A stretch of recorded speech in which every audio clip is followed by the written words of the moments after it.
Is that what we're starting with, is tourism? You need a pointer. Is that what? You can point at the numbers. Can you all see all right? Who put that there?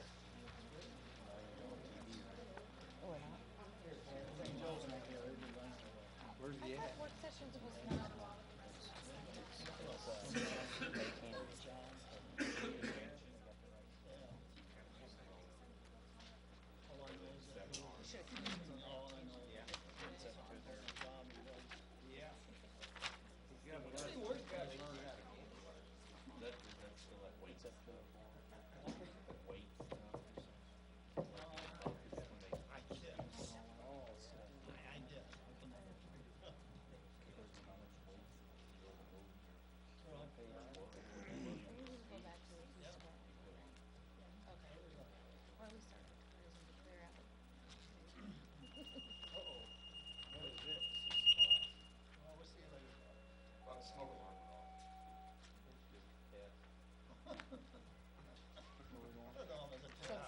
Yes, it says it's 6 o'clock. Yeah, it's 6 o'clock, Mayor. We'll go ahead and get started. This is a work session, pretty informal. Tonight, we are going to, by request of a number of the aldermen, to make one last review of the budget. We've requested that we're going to go over the budgets of Public Works, Tourism, Police, and then we're going to talk about the Alliance contract. So I think most of the people that are here tonight are here to represent, or probably have something to say about the tourism budget, or at least want to hear about the tourism budget. So I think we'll do that first, if that's okay with everybody. Yes. Before we start, I'd like Mr. Toma to tell the whole board what he told me today in our meeting about the budget. I think what he wants to say, I mean, in terms of the longer conversation, is to repeat, what I said when we started going over the budget, that this is the beginning of a rough period for the city, unless there's some change in the economy that generates more sales tax revenue, which is the only revenue that can grow without a growth of the people. And that you have used for the past 3 years your cash carryover or emergency fund to continue to do projects within the city, but that based on the dollars that I presented to you, this is kind of the last year that you're really going to have any substantial benefit from the cash carryover to undertake capital projects. So this time next year, assuming you adopt the budget somewhat as it's been presented to you, we won't be able to provide the same level of service that the citizens have enjoyed in the recent past. So it's kind of a question of when you want to deal with that.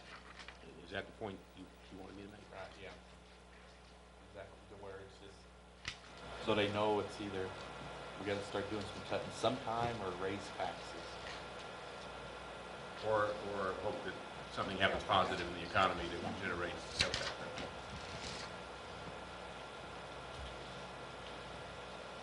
So step up then.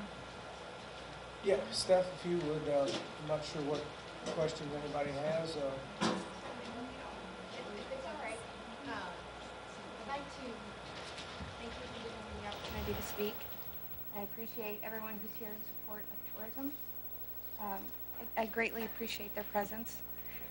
If it's all right, I'd kind of like to start with a brief segment, and it kind of segues off of Martin's comments that he just made. Sorry, I'll try. Tourism is important to the community in several ways. One is that it fosters an environment for the success and the prosperity of the current businesses that we have, and to develop future economic development. As a result of investment in tourism, the city benefits through increased tax revenue generated by sales it would not have otherwise realized. In turn, the community benefits through improvement in services provided by the city, through improved streets, clean and maintained parks, and a beautiful, vibrant downtown. Several concerns have been brought to my attention today, so I've been working today to try to make sure that I address those and provide you with information. One thing that came up to my attention was that it's felt that my fiscal year 12 budget went over, and I reviewed my budget to try to find out where exactly this overage is located, so if I could get some input. I wasn't able. I did my best to stay within the constraint of the fiscal year budget. I do know that we had one line item that we had to request additional funds, and that was in postage. That was an unforeseeable but positive in that it reflects an increase in interest of St. Genevieve via the advertising that we have done through the past year and the prior year. Another item was details provided to the Board of Aldermen. I was under the impression that the Tourism Advisory Council and the Tourism Tax Commission were the hands-on information and overview for tourism and spending and advertising. And if I was mistaken, I apologize. If there's ever any more information that you guys would like to have, please let me know. And I am more than happy to provide this either at Board of Aldermen meetings or in additional work sessions, or you can find me at the Welcome Center pretty much any time, and I'm also reachable by phone. With the fiscal year 13 budget, the information that I'm going to provide to you this evening, I had at the work session that we had when we went over the budget. I didn't receive any questions, and it was really kind of a tight schedule with the multiple budgets that we were going over, so I didn't have an opportunity to provide it, but I will give that to you tonight, so you have an opportunity to go over it and become familiar. I try to provide an overview at the monthly Board of Aldermen meetings, and like I said, you are more than welcome to contact me. We also have monthly Tourism Advisory Council meetings and Tax Commission meetings, and those are open, and any one of you are welcome to come at those meetings.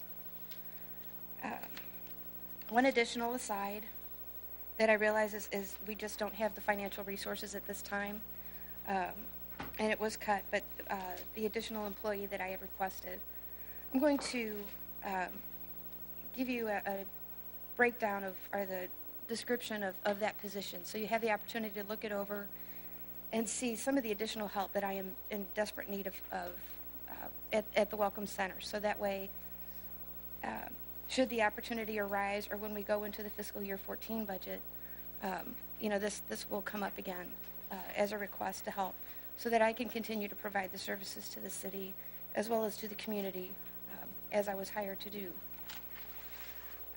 Real quick, happy news.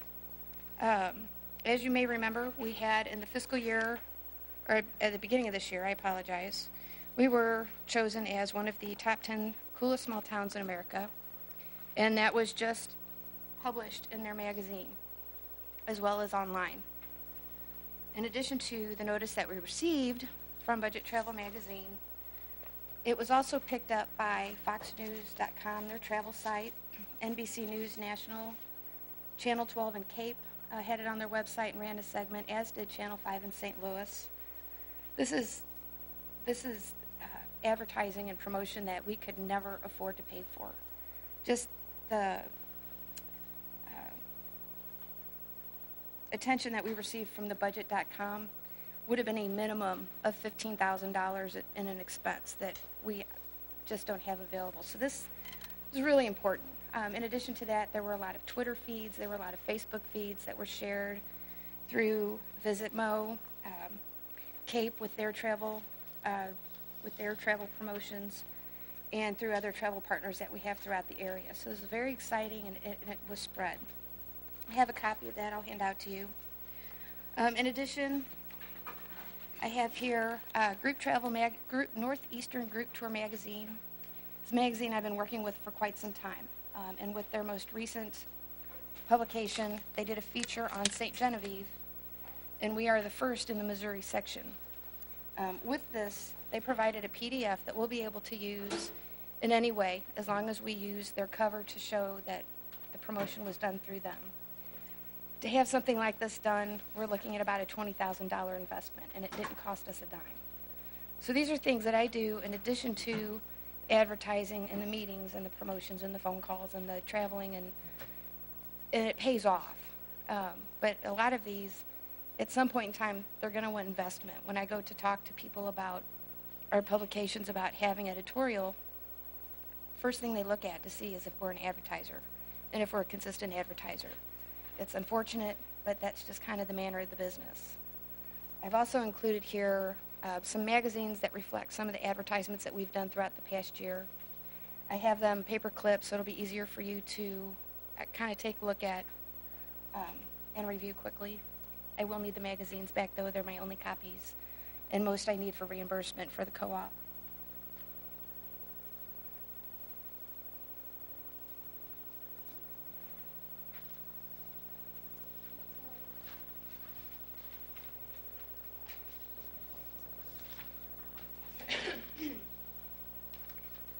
We are going to have 2 more pieces of editorial coming out in Missouri Life magazine. The October issue, we have a nice little mention, and then in the December issue, there's going to be a little bit more focus on St. Genevieve and our French heritage.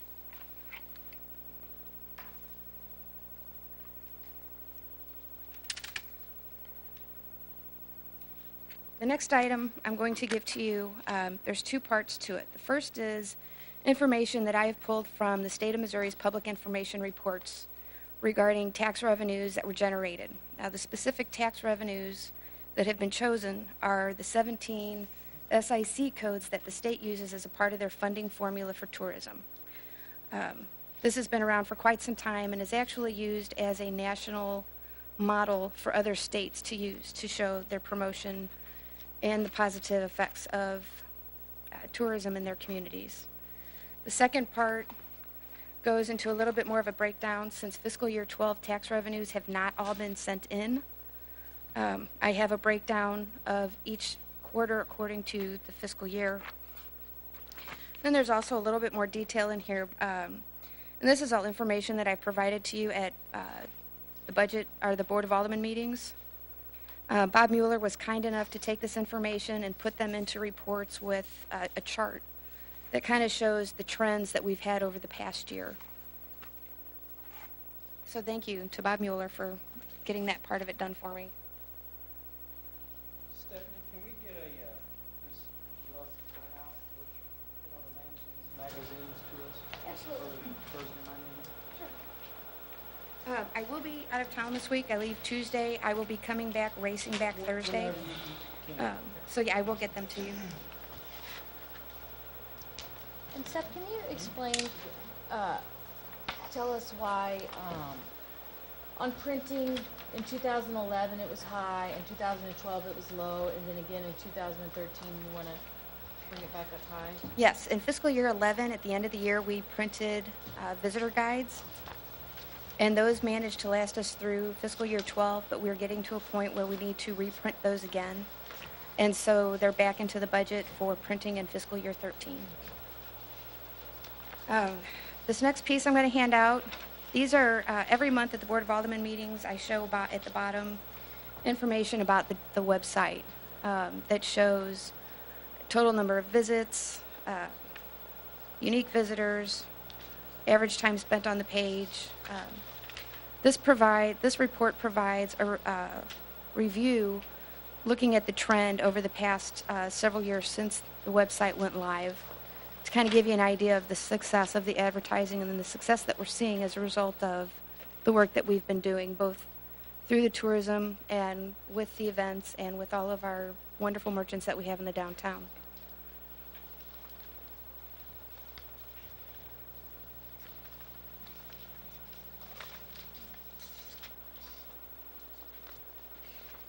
And this information is pretty much the typical information that I do provide to the Tourism Advisory Council and to the Tax Commission when they have meetings on the monthly basis.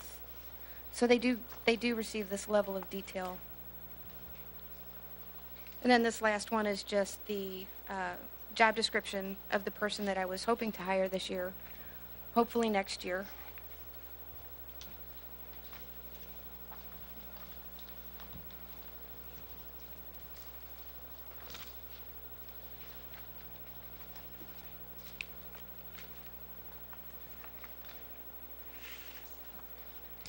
So thank you for letting me have those additional 5 minutes. I know you guys have a busy agenda for this evening as well.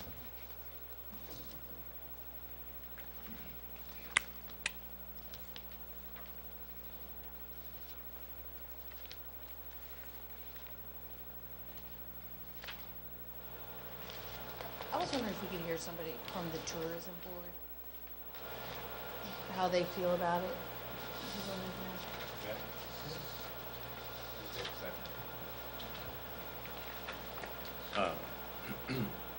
I've got just some facts to bring up. Some of it's going to repeat a little bit what Stephanie just said, but there's some points I'd like to make. 10 facts regarding tourism spending in St. Genevieve. One is tourism is not a cost center. It's a profit center. Over the years, I've found not a single article about return on investment in the tourism industry that estimates that any less than $2 is returned for every dollar expended for promotion of tourism. And most studies I'm familiar with are closer to $3 of return for every dollar spent in marketing tourism. In the 17 SIC codes, the industry rating codes that Stephanie was referring to that the state uses, just the code of eating, drinking establishments, and lodging in 2011 was 9.5% of the total taxable revenue in St. Genevieve. Retail shops was 6.5% of St. Genevieve's taxable revenue in 2011. General merchandise, for the same period, 11%. And then the comment about the coolest small towns in 2012, we placed in the top 10. That was 368,000 votes. Not for St. Genevieve, but in total. The town, following up with that, I believe that this town deserves to be marketed and recognized as much and as well as Nantucket, Cape Cod, Williamsburg, the Hamptons, and countless other famous historic destinations. When travel planners think about visiting the Arch and the brewery, they should be thinking about visiting St. Genevieve as well. If we were talking about a $300,000 line item, I'd understand having a big discussion to dissect it. But $30,000, better than a third of that $30,000 budget is for printing the town's visitor's guide, which Stephanie and Shauna just talked about. We've done everything we can to cut the cost of that visitor's guide. We've gone to lighter paper, changed some sizes. That's a vital ingredient, and it typically gets printed every year for at least the last 12 or 13 or 14 years. We've got the brochure online now, so occasionally when someone asks, can you mail me a brochure, we say, well, sure. But, you can look at it online. Oh, well, then don't mail it to me. I'll just look at it. So we got, 5-6 months extra inventory from having it online. And that's, again, as you mentioned, that's why it didn't show up in the 2012 budget. But it's been there all along, year after year. The small businesses in the historic district combine to spend more on marketing and advertising per year than the amount we're trying to defend from your cuts. And if business declines as a result of drop in tourism, those businesses are not going to be able to make those investments. So St. Genevieve is not going to get the coattail effect from, say, my business advertising that all the other shops are going to get from these guests coming to town. Tourism marketing is a team effort. It's a job shared by dozens of volunteers who give time and money to foster the well-being of St. Genevieve and her visitors. The city should do its part. I'm sure you don't want to let St. Genevieve slide backwards in one of the largest single revenue-generating sectors in its economy. Thank you.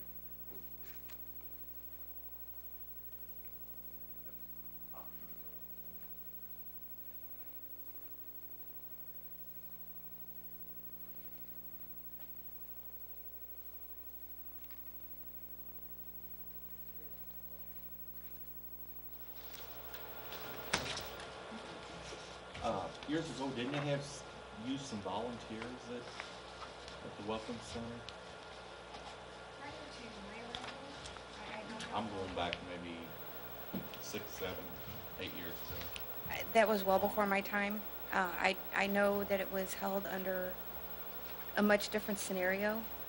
and I don't know enough information to be able to provide details. I would say that right now, with the direction that we're going in, with the direction that, the city has wanted me to go in and take, and with our tourism partners, we would not be able to function with volunteers. That we need a professional level in order to be successful. And that's something that you can see across the span. Volunteers are always welcome to help it when we have groups in town. I know at the end of this week I'm going to have over 200 children in the Welcome Center, 4th graders. So it's always nice to have people around to help with that type of scenario. But when it comes to the business aspect, that is something that needs to be employees, especially when some of the information we deal with is proprietary information.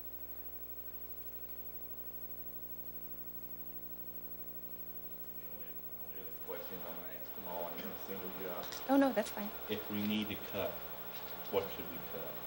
In my budget, Yeah. I have no room for cuts. I gave bottom line the 2 items that I had really hoped to gain, which one was a full-time employee, and then the marketing when I had originally requested $75,000. Those have been cut, but everywhere else that we have, it's vital. In addition to this budget, it's not only the marketing side, but I have a building to operate. Last year, when I had several items added to my budget and I was not able to increase the bottom line, there's a lot of things that I paid for out of my personal pocket to make sure that we had the things that we needed to be able to operate and open the doors, have a clean facility, and have the items that we needed and able to do business from day to day.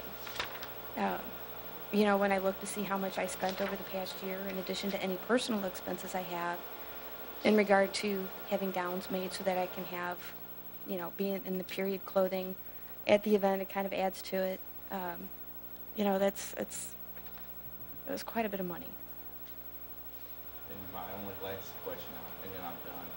What's your tourism meeting, I guess, next year, I guess, 2014's budget? Yes. They're gonna cut out a lot of funding with the state? We almost lost with the cooperative marketing grant. And this is part of the Department of Tourism. It began, I want to say 1995, 1996, as a part of the Department of Tourism to help smaller communities to be able to advertise. In fiscal year 13, it almost went away. It was cut, and it was an 11th hour work from those of us who are part of the MACVB, which is the Missouri Association of Convention and Visitors Bureau, to get that money back in. And I mean, it was last minute. At the meeting that we had this year at the governor's conference, the MACVB was very clear in that this could very likely go away next year.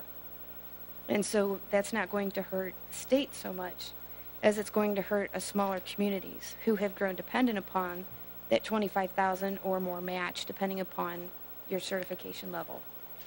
I mean, so that's something to keep in mind when we move down the road. If that funding does go away, which we should know by June of next year, hopefully, it's something that we need to keep in mind. The city is a jewel. St. Genevieve is a fantastic and wonderful place. From the moment I took this position, I looked forward to the day I was able to move. I've been here for 1 year, and I absolutely love the town. It's very quaint. I get a lot of positive response from the people who come to visit. And we've had several tourists. If you look at some of the businesses that we have downtown, most of the people who own and operate these businesses are not from St. Genevieve. We had 2 tourists last year that within 2 months of their visit moved their families from several hundred miles away. One of them to continue a bed and breakfast, which was Lottie Marie, is now Sonnenbloom. And the other one opened up a new business, the Steiger House, which is now La Coquerel, that we didn't have before. And it was just because they came in and they saw all of the wonderful attributes and attractions and opportunities here in St. Genevieve. I think that's quite a bit. When you move your 5 or 6 young small children several hundred miles away, that's quite an undertaking. I have a question. Are you able to move money around in your budget, like you use it for different things? Like, is she allowed to do that? Now we got your approval. Would that benefit you if you could move things around and use it for different things? With the way this budget stands now, there really isn't anything I can move. I'm trying to go back to the items that I had available to me in fiscal year 11 that I had to cut out in order to make room for, specifically, the co-op grant was the largest increase to the budget last year for the tourism advisory, for the Welcome Center. So a lot of what I have is just trying to get back to those 2011 numbers, as well as have that the additional revenue or the additional expenses. Now, one thing to point out is with a lot of these expenses I have, $61,780 of the fiscal year 13 budget does not come out of general revenue. It's paid through items sold, books, water, flags, the group tour expenses. That is all money in, money out. And starting with fiscal year 12, the city started receiving $1 for every adult passport spent or purchased, and that helps offset costs such as the printing materials, the credit card fees, the staff that it takes, and the time that it takes for us to put this information together. So, I mean, that was one thing that we were able to do last year to help offset some of the costs. And then with the co-op, we do receive that match. I looked at the numbers that we received in 2011 from these three line items, and we received over $41,000 to the budget that did not require funds spent out of the general revenue.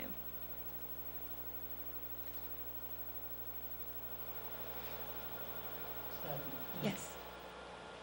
with the proposed budget for 2013, can you do your job with that budget that's proposed now? It's going to be very tight. Biggest area of concern is the advertising. A lot of those ads that I showed, that I passed around for you to see, and those, we get discount rates because of, we go through the Missouri Co-op. But a lot of those ads, with the size they are, those were $2,500 ads. So if we're looking at $30,000 over an entire year with 20-plus events that we hold annually, we still have, and that covers about 25 days. Well, we still have 340 days in the year that we need to advertise so that the downtown businesses can open and function and make money day to day. So it can be done. I've kind of looked at changing my strategy a little bit and tried to focus a little bit more on the social media and utilizing Twitter, Facebook, LinkedIn seems to be a growing area for tourism. So I've really been working at finding out the new information that has come out and trying to figure out ways that we can capitalize on that opportunity. But, we're still running short. It can be done. It's going to be tight. I'm going to be working a lot of hours, which I do anyway. How is this going to impact us in the future? I mean, most of the people out here have a business or interested in tourism, which generates money into our neighbors' pockets to keep the businesses going. How do you see that working out? Is it going to impact these folks out here, or do we need to increase your budget to bring in more tourists? I mean, is that more important than maybe some other things we gave some money to? I would say an increase in the marketing is going to provide us an opportunity to go after markets who are in the 150 to 300 mile range. What's important with these markets is that they are more likely to stay overnight. That will help the lodging industries, that will help the shopping, and that will help our restaurants. One of the things that I had originally proposed to the Tourism Advisory Council when I first gave them my recommendations for a budget was going into Jonesboro, which would extend into Kansas City and hitting some radio, specifically NPR. Looking at the NPR station in Carbondale, which would extend into Kentucky and Indiana, so we would be able to hit some of those areas where it takes a longer drive to get into St. Genevieve. And once they get here, people are like, people are amazed at how much we have to offer and what the region has to offer. Not only the downtown with our history and our stores and the art galleries, but the wineries in the county. And if you go to the Illinois side, we have a lot of French history that is involved there. So there's lots of opportunities for people to come in and stay and enjoy and spend money, which is what we want them to do. And this is money that we would not see if we don't advertise. So, I mean, it would behoove to increase the advertising portion so that we can hit those markets. And that would be more so. I mean, I'd be willing to work the extra time that I'm already actually working if I could have that increase in being able to reach out to those markets. Okay, thank you. What kind of money are you talking about for the NPR?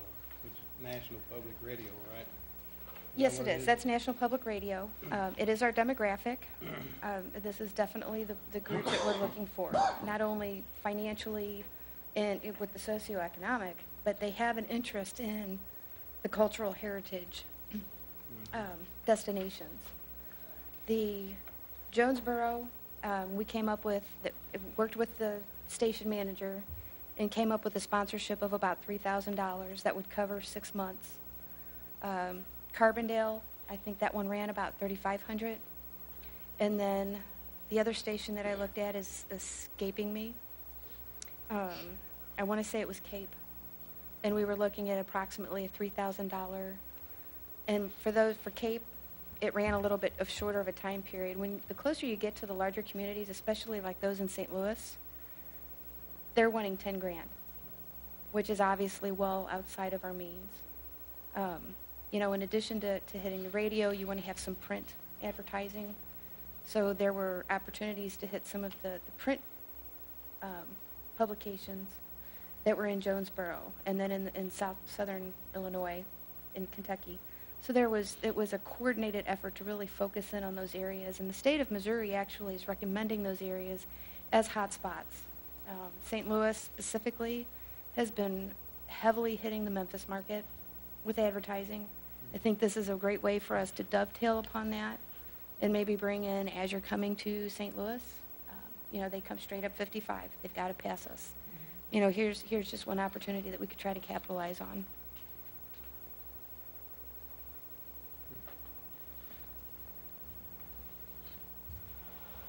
Were there any other line items that anyone had any questions about? What's the infrastructures you're gonna be doing? Infrastructure. For, let me get to that line.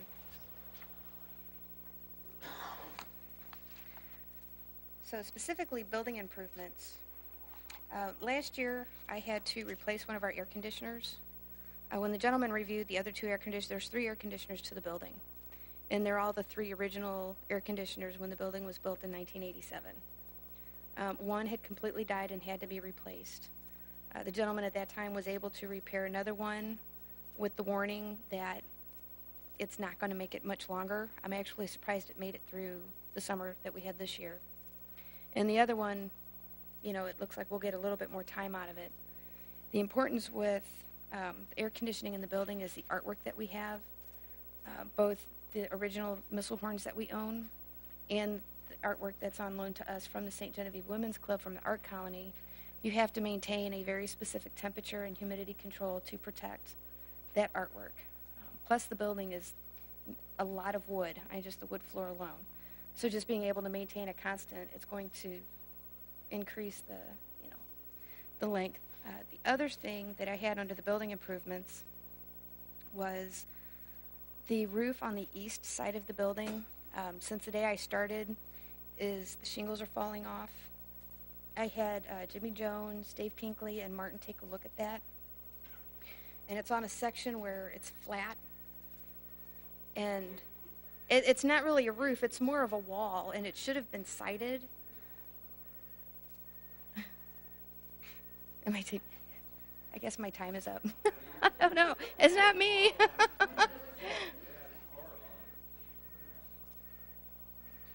So, and all 3 agreed. Gable on the back of the building, parking lot.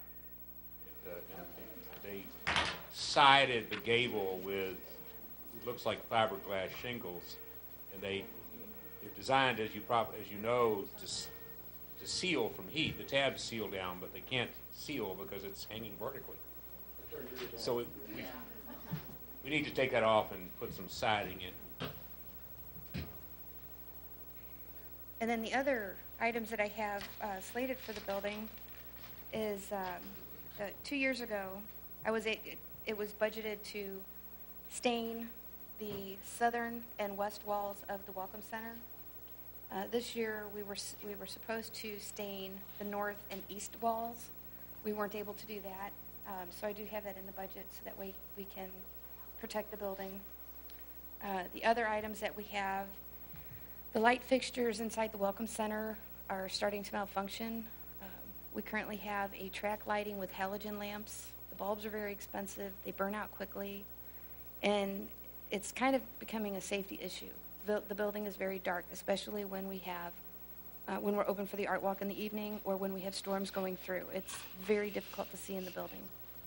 I have asked for Marzuko to come in, and they came through looking at both that and then lighting with inside the display cases, because it's very difficult to see inside the display cases. We've had some folks adding lights. It makes a huge difference. I have not received the estimates back for those costs, so I have a rough estimate of what I anticipate the prices for that to be. My hope is that I was planning on requesting grants to help offset those costs. There's always a big question on if that can be done, and with it, I feel being a safety issue, I didn't want to take a risk that we would not receive grant funding to correct that issue.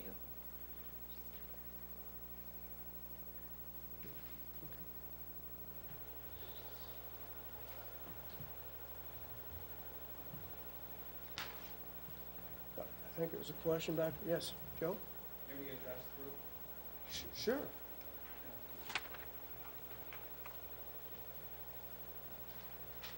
Sorry about the casual attire. It's all right, it's a work session. It's a work session. For those that don't know me, I'm Joe Rozier, and I've been involved in St. Genevieve most of my life. First, for many years downtown in retail. When we closed the store, I became the director of marketing for Washington U, and for the last 18 years, I've been in business development and marketing. I think a couple of the comments that are being made in some of the questions that are being asked are very honorable. When you don't have much revenue, you have to find places to cut, and we all understand that. But I can tell you from a marketing initiative and from a person that works with hundreds of companies throughout the region and has also found ways to creatively build our business, if you cut your marketing budget too much and you can't provide the services that you need and you have to re-engage it at a later date, it will cost probably 2 to 3 times to re-engage.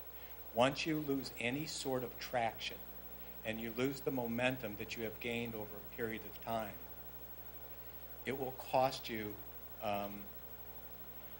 I don't know what the budgets are, but it will cost you a significant amount to re-engage that. And I do think that from an outside perspective, I'm not on any of the boards, I'm not on the Tourism Commission, and I'm not going to question whether it, in my belief, what they're doing is effective or ineffective. I had a question with Mike one time, and I said, this is not about where you place an ad. It's about what your plan is. And St. Genevieve is never going to compete. You made the question, what did we do 20 years ago? The market has changed. We're now competing with people who have never been in this market before, and I can tell you they're bringing professionalism. And if you lose that, you lose the momentum that you have gained over the last few years. I think that it will take us a long, long time to re-engage St. Genevieve in the direction that we have. Now, with that said, I know we have limited funds. And I do think there's a significant difference between marketing and advertising. And it kind of grates me when people run the thing the same. Marketing is taking what you have and trying to utilize that in the most creative, cost-effective way. Advertising is putting an ad in. Now, whether an ad in Jonesboro, Arkansas is better than one in Nashville, who knows? But I do think when we look at our community, there's a lot of positive things that are occurring. And how can we take this sort of organic activity and create revenue from what is already happening in St. Genevieve. Use it within that 5-mile ring. There's a lot of things currently happening that we probably can take advantage of, and we can probably do it in a very cost-effective way. And then we go to an outer ring of maybe 20 miles. And then with a 20-mile ring, we have one of the ribbons, the major arteries coming in I-55, and how are we utilizing that in a cost-effective way? I think, from an outside perspective, I think Stephanie and her team is doing a really good job. When you kind of mix the things of whether we're doing roofing and lighting and marketing, those are two different animals. And it's almost like it should be two separate conversations. And I would encourage you, and when you talk about the budget that she has and the community that we are, I think we have a very small, very limited budget to do the things that we're capable of doing. And so I don't know the effectiveness of the programs. I'm not aware of the 6-month, 2-year, or 5-year plan, which I hope they have in place. But I do encourage you not to cut marketing for St. Genevieve at a time when most businesses, when their business climate is soft, is when they invest in their product. In 2000, and I've seen this fluctuation for the last 18 years with businesses throughout the community. In 2009, when the economy went bad, there's a group of businesses that just pulled tight and sat still, and then there's a group of businesses and communities that invested. And the ones that invested are the ones that emerged in 2010, 2011. And the ones that held back and just went into a cocoon, they're in that same cocoon and wondering how to get out. And it's going to cost a tremendous amount more money to do that. So thank you for listening. Thanks, Joe.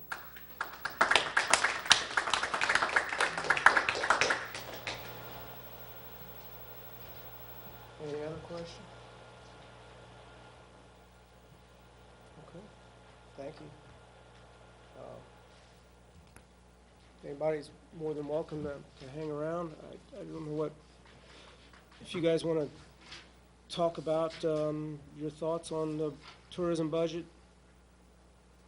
Yeah, I agree. I think that we have to keep moving forward. But she's not allowed to move anything in her budget at all.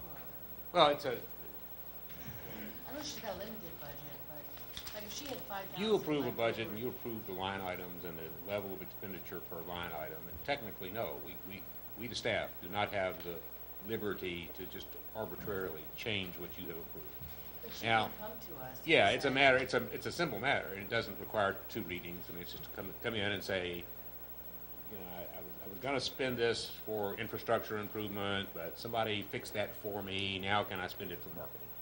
And you can make that change. And we do it pretty regularly. Sometimes, I know in Public Works more than in this budget, I watch the overall budget. So sometimes if there's an expenditure in a line item that's going to be marginally more than was budgeted, but there's another line item that is under budget, as long as the total at the end doesn't change or is under what you have approved, we just record it. We don't. There's no real need to make budget amendments for that kind of thing. So it's kind of a judgment call as to whether it's in the same category of expenditure, which would be chemicals versus replacement parts, or in the case I gave you before, if Stephanie's moving from infrastructure to marketing isn't categorically the same, and you should have some say over that.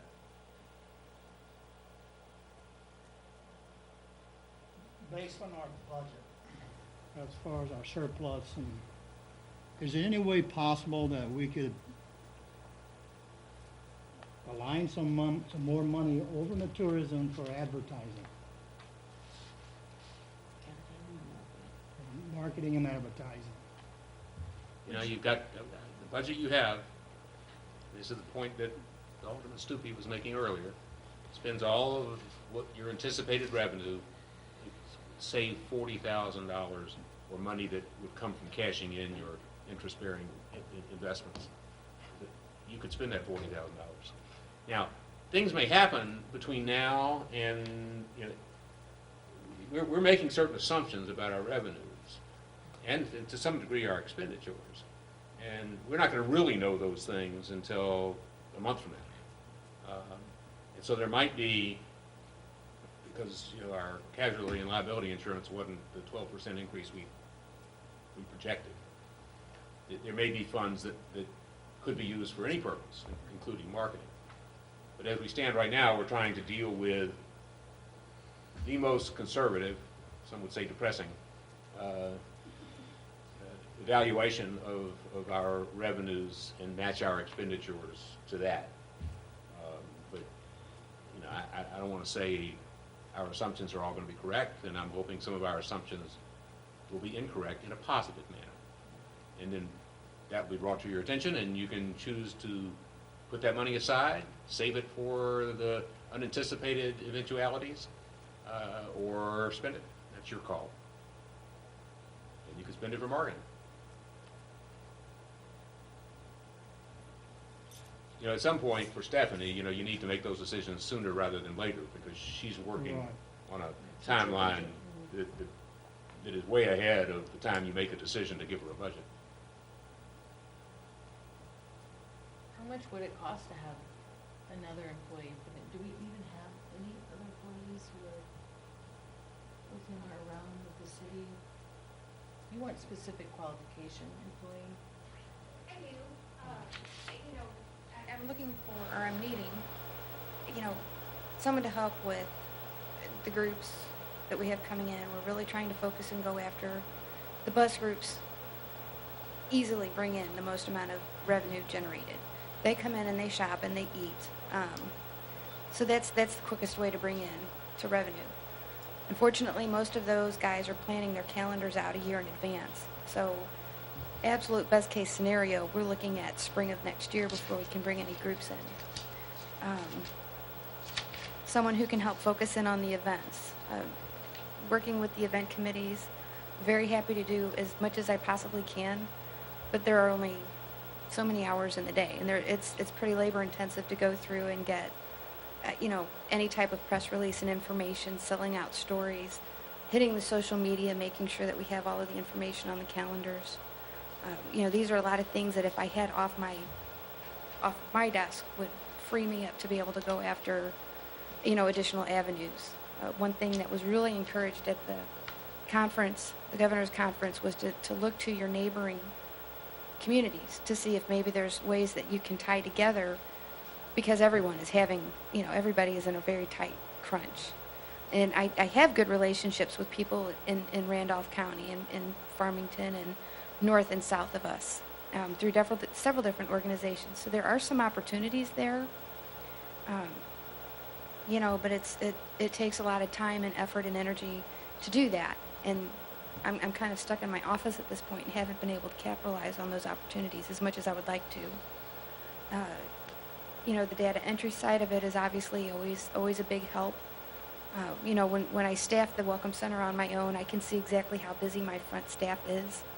And when you have people walking in, you can easily spend 15 to 20 minutes just talking about information with visitors, answering the phone. And then with currently my other staff member who works with groups and the events and with the email is working Friday and Saturday. So I now have that added to my schedule during the week so that I can provide information on a timely basis and that I can, you know, make the responses that we need for the groups and the events. And But you need both of your part-time employees as well? I do. I have 3 part-time employees. 2 of them work when they were hired under a much different set of requirements. But they are still very useful in that, specifically when I have groups coming in, having that extra staff there to help make sure that we have enough coffee in the coffee pot. When I have 200 children running around the Welcome Center, that I have some staff helping to direct with that while someone else is dealing with the leader to receive the payments. Excuse me. It's nice to have that additional person to help with that. And for those types of things, those staff members still do a fantastic job. They're very friendly, especially with the children. 200 fourth graders is a lot to have in a building all at once. And we have quite a few of those that go through in the fall and especially in the spring. So those 2 employees are very useful. I guess my problem is I'm trying to get a handle on this, that Alderman Stupi doesn't mind us giving $8,000 to 798, which we talked about this. But he wants to cut the other departments. He doesn't want to give any money to other departments. And I kind of feel that tourism is more important than 798. So that's things we need to look at. You know, when we talk about cutting other departments and everything, everything goes on the chopping block. 798 goes on the chopping block too.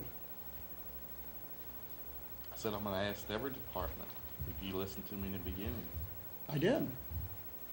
I'm only So on is one 798 going to be standing department. up I'm there gonna ask them asking? all. I told them, I'm not Okay. gonna single anybody out.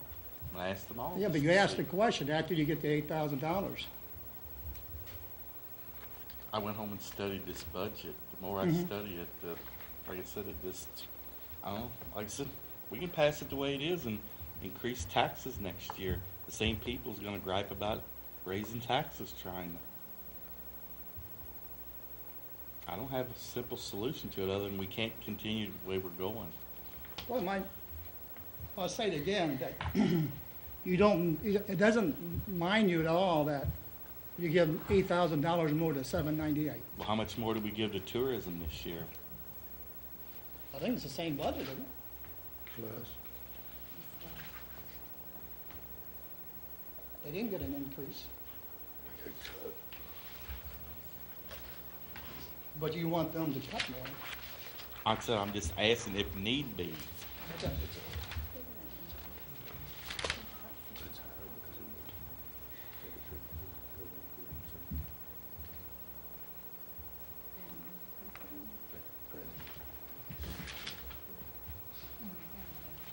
Stephanie, you do like advertising. I know we got all these wineries out here that do a lot of advertising too. Is there any way to kind of? It is increased. Yeah, it's Yeah, 60,000. it's the infrastructure improvements in the printing that causes the increases. Those were, But that was due to in fiscal year 12. It's still 15 or 18,000 increase if you take the co-op out. Right. And that was, we had the tour expenses that weren't in the budget before. We had other things that were added in. It is a wash, but when it came to the bottom line, I mean, when I had the budget last year, I was told you have to stay at this $200,000 mark, and we're adding this information, or these additional expenses in. I wasn't allowed to increase that bottom line, so I had to take that money out of different areas, such as building improvements, janitorial supplies, and my staff and I, we're the ones who clean the Welcome Center. You know, we don't have a service that comes in to do that. We do that on our own, and have to throughout the day, just as people come in, and just the restrooms alone are a continual process. But I mean, those were the things that, you know, I really cut drastically last year that I had to offset with my own funds.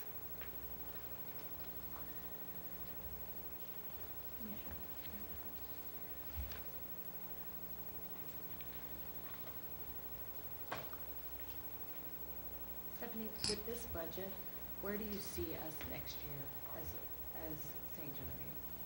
Well, you know, what we've been able to do the past 2 years, and I'm actually very excited.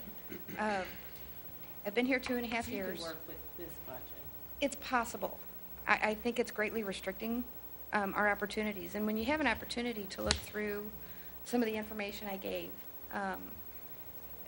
Bob went through and took a sample of some restaurants and a sample of some downtown merchants to look at their tax revenue.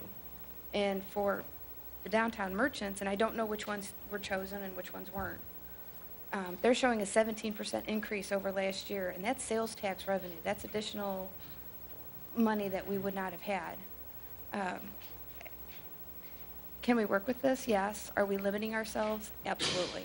But you can always come back to the board if you, and say, hey, this is something that I would like to, it's not in my budget, but this is something that I think would benefit the city. So even though, I mean, but you can work with this right now, and if you need something down the road, you know that you can come back and ask. I could. I will say the advertising and marketing portion of it is going to be very difficult. I've already not been able to do any advertising for October, November. I'm now looking at December, January, February, and until I know, I can't contract anything until the budget's approved. So, you know, we're missing out on those 2 months. And one other thing to look at, when you look at the trending on the website, the months that we did not have advertising and the months where we started the advertising, specifically in April of this year, there's a huge jump. So it shows the difference between not having anything and just relying on word of mouth versus having the information out there and having people interested. It more than doubled. You know, so I mean, that's pretty important.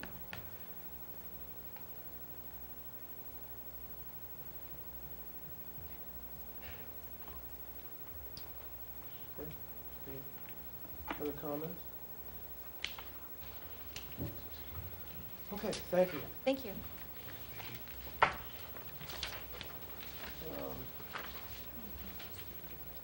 Let's take Public Works next, I guess.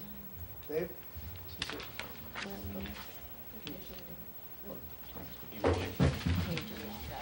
We need to Okay. reach a conclusion with this Okay, discussion, yeah.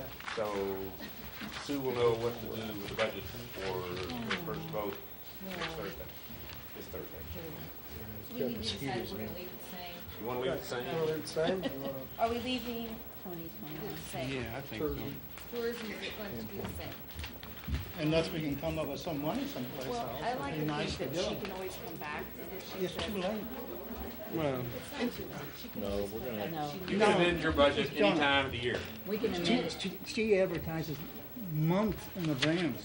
He just said, Daddy, he just said we can amend it any time of the year. And she knows that if she comes across something and it's not in the budget, she can come right to us and say, hey, I need a little bit more for this. She asked for it already, it got done before we saw it. They're back here.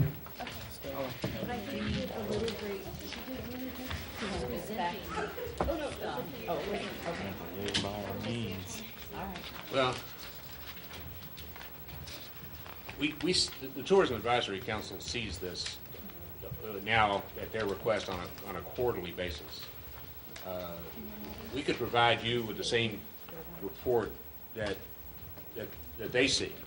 I mean, they were appointed in charge of the responsibility of monitoring the marketing program, but if you'd like, we'll just make 9 additional copies and distribute those, so you'll be able to see on a quarterly basis the same thing that the Tourism Advisory Council is seeing. Some of it's hard to interpret. I mean, I look at those Google Analytics things and have to listen to Stephanie explain it to me, because unless you know the jargon, it doesn't mean anything to you. But we can, let's plan on doing that. But at least we'll have questions. We Yeah, you go can to call and Steph- get the answers. We can go to Stephanie and I like to see that. We will do that for sure. So I would like to Makes more sense to keep it on the quarter. Take a look at it. Okay. use for the moment. Because then we. Nobody's objecting? And- It doesn't require a vote? You're not Tuesday? If somebody wants to. We weren't looking at it quarterly? Page 20 for anybody who wants to look at the transportation budget. Where's Dave? Oh, there. Okay. Can't see him. He's hiding behind. At the Little last people. meeting, I there he gave you is. guys a handout on this Yeah. that I don't know if you have with you. That I got some highlighted numbers that have changed. Okay. And all it was we are not gonna get Westwood Drive paid out of by Friday.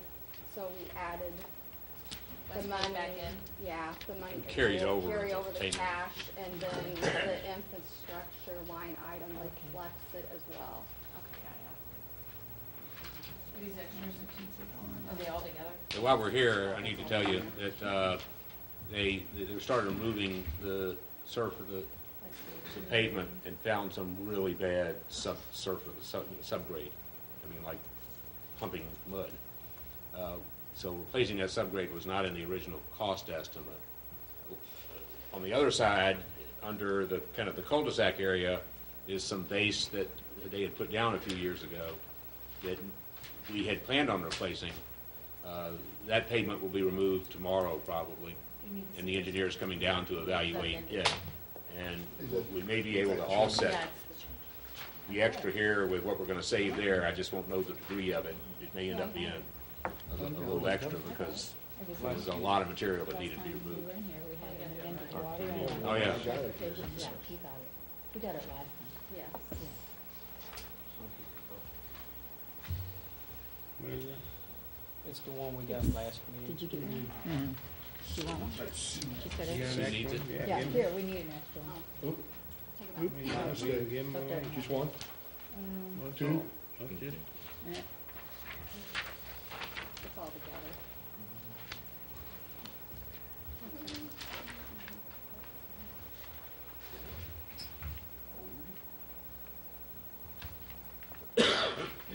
Okay, any Dave, you wanna questions for Dave? present your multimedia presentation? I'm here to answer any questions that you may have for me. Oh, good. Dave, do you need $28,000 for mosquito chemical, or can you deal with 20,000 on that? I can deal with whatever you want to give me. Okay, The- well, Okay, can the- you deal Have with any 10,000? I won't have any left over by the So time you we're have to done buy doing all this year. new. Yeah. Yeah. I know you told And us it's that. not only the chemical that we spray, but it's also the biscuits that we put out too. That goes along with that.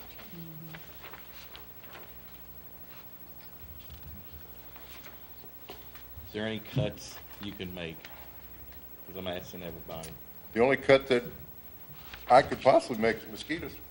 Do away with the mosquito program altogether, but then now the resurface of the West Nile virus, I don't think your phones would like that. I mean, you gotta Can remember, we cut it back? Can we cut it back to 20? we can cut it back to whatever you want. I mean, we usually do 23 times a year. I didn't see any mosquitoes this year around my house. Apparently, you had something to do with it. But I would prefer to see 4 or 5 a year. 4 or 5 mosquitoes. Can you cut it back to 4 or 5 mosquitoes? I'll a tell the year? guys to make sure they skip your street a couple weeks. All right, I appreciate that, Dave. I guess the question is like, what's 20,000? I mean, That's $8,000 difference. well, yeah, but how do you know how much chemicals do you need to, Well, look at Do his away with previous the, years. In 2010, he was able to use 20,000. So, I mean. well, aren't you putting the traps I know out too? No, we don't have the capabilities of doing that. I know you've been to school on this, Dave. Yes. You've explained to me. Okay. You're now an expert in sexing the For us mosquitoes. to do what we, Do the mosquitoes have to come in contact with the chemical in order for it to yes, kill them? it actually, the mist that we spray only kills flying mosquitoes. It doesn't leave a residue on the leaves or anything, because you can't do that, because EPA will be all Now, the over. larvicide is, I know, very effective because it prevents the larvae from hatching. And Yes, exactly. That's why we throw them biscuits out. Would be further ahead in vector control by increasing the effort to get people to remove stagnant water and use more larvicide than we would be to spray. And I just don't know. Actually, what we're doing right now is, we're supposed to be spraying at least twice a week. We'll never be able to afford that. Yeah, if we could get to the people to where they dump their water out, especially right after a rain, get it dumped out, because it doesn't take no time for a mosquito to farm. And with the larvicide, which we put out 1,400 biscuits a month. We didn't do as much this year because it was such a drought. So, but we have a few boxes left, but not many. So, I mean, I could cut back, $2,000 or $3,000 on it, and just, but it depends on what you want to do.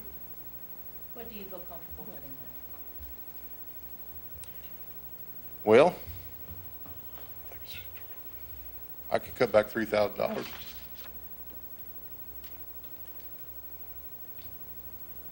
And also, what happened here this year, since we didn't use as much, we needed that money for other line items. Because like I said, my equipment's getting older, and the older it gets, John, you know that, you gotta spend more money on it, so, And you can move things.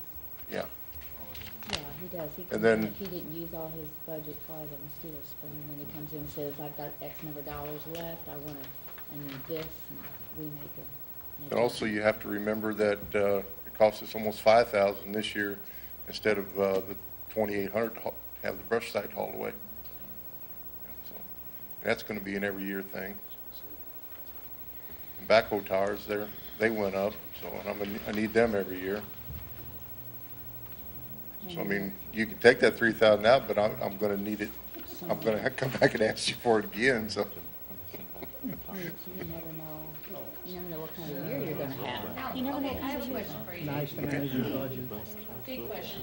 On infrastructure improvement, you have 316,912. That's on 55945. Mm-hmm. What is all that detailing? That's, like Sue just said, that'd be part of Westwood and Porter Street. Oh, I know the new one, but. And also, isn't that still part of Market Street drainage? Streets in there,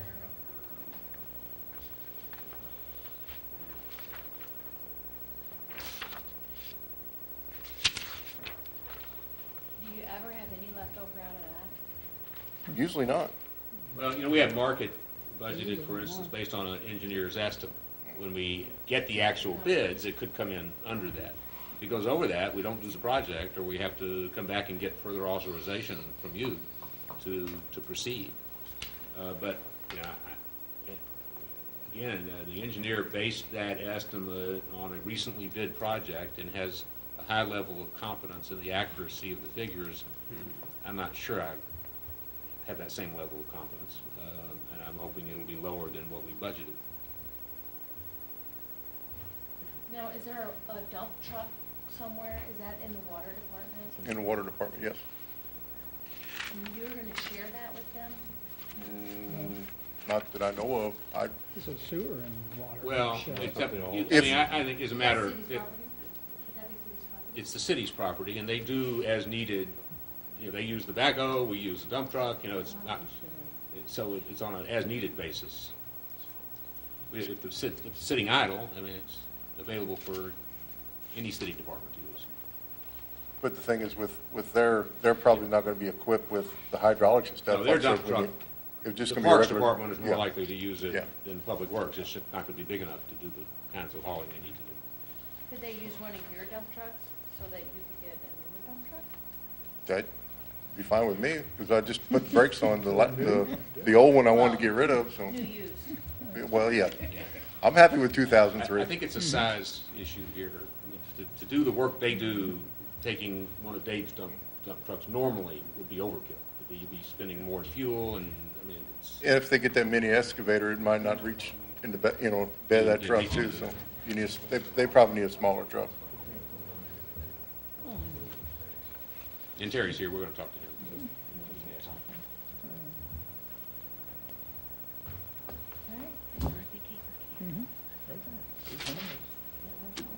I'm gonna be having more of it.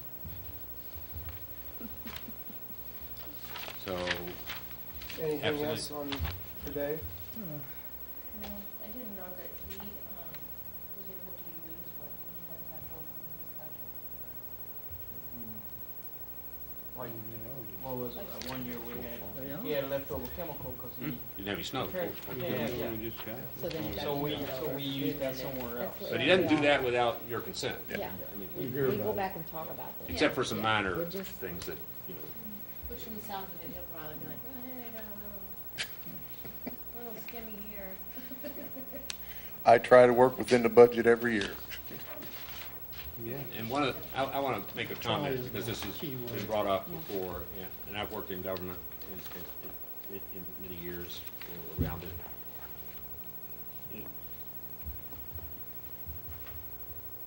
Government employees and department heads have this sense of entitlement to their budget.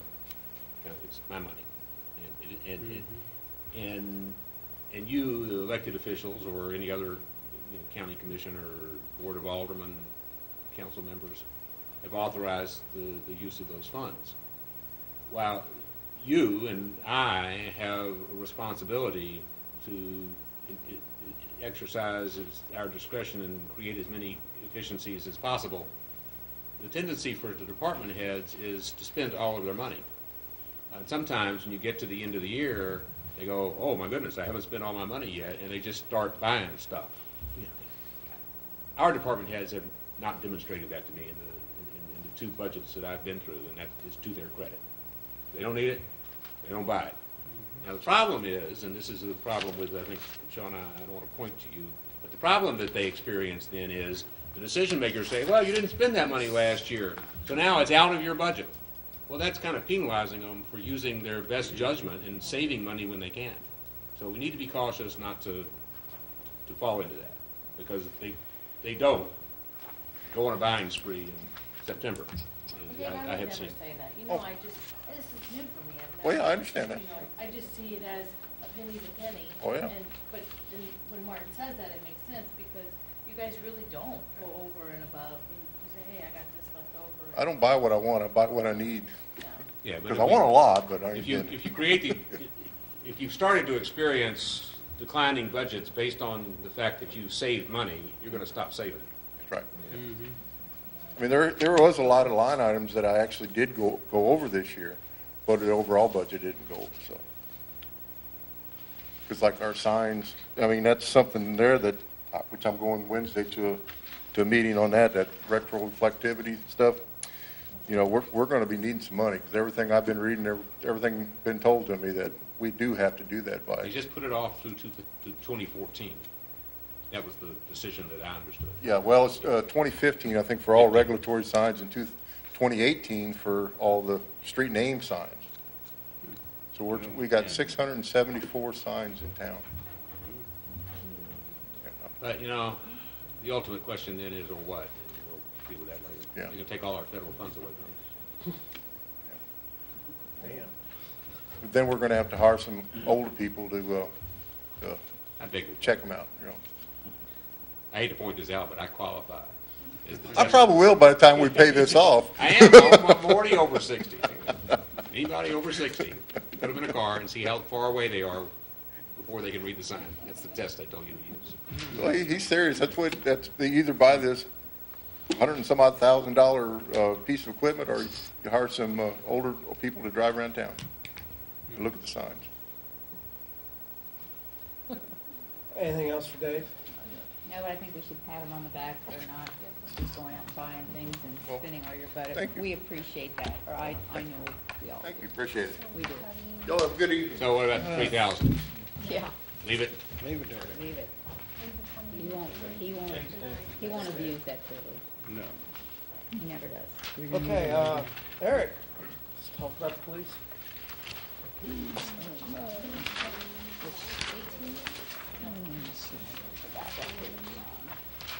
I think Shawna said 18 or something.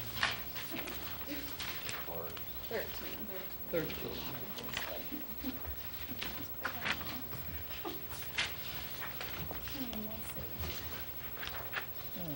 And I know the same for Eric, he doesn't spend if he doesn't. I think they're all like that. They're very Don't good trust about your that. people. If you They're don't very trust good your about people, that. then get rid of them. All right, Eric, can you do without the 2 new police cars this year, and we'll look at them next year? Reason why I'm asking is because, okay, we got, what year, the 2006, 2007 2007. Dodges? Okay, that's the 2 you're wanting to get rid of, right? Yes. We'll be stepping down, moving up. I thought your Trailblazer was one of those that. That'd be No, next. that would be either next or 2 years. The 2 Impalas would probably be the next 2 to go. Are you gonna buy those local, if you would buy those local? Yes. Let's clarify that. We buy them off the state. It's state bid. The reasons we didn't buy the Fords on the state bid was, one, there was a grant proposal through the CDC, Community Development, and it was kind of up in the air. We talked to Mawkins. Mawkins was the state bid contract winner, order hundreds, thousands of Crown Vics.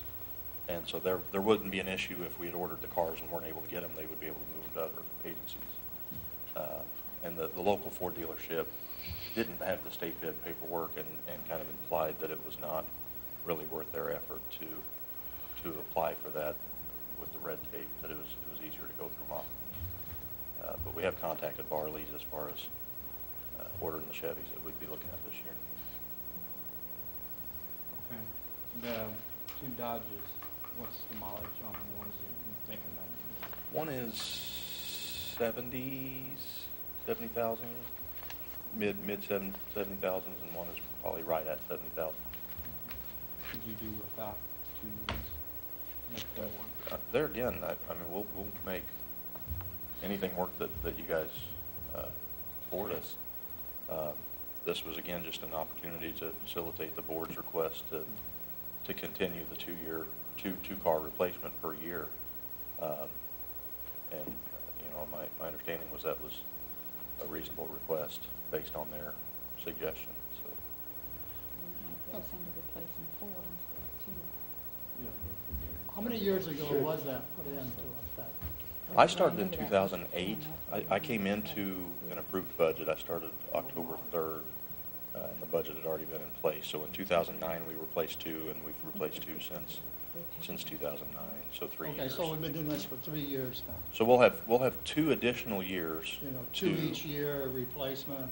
And So you to don't run into replace, having and to replace then them all we'll be at at our maximum budget for that line item, and it will be constantly replacing minus inflation at that rate.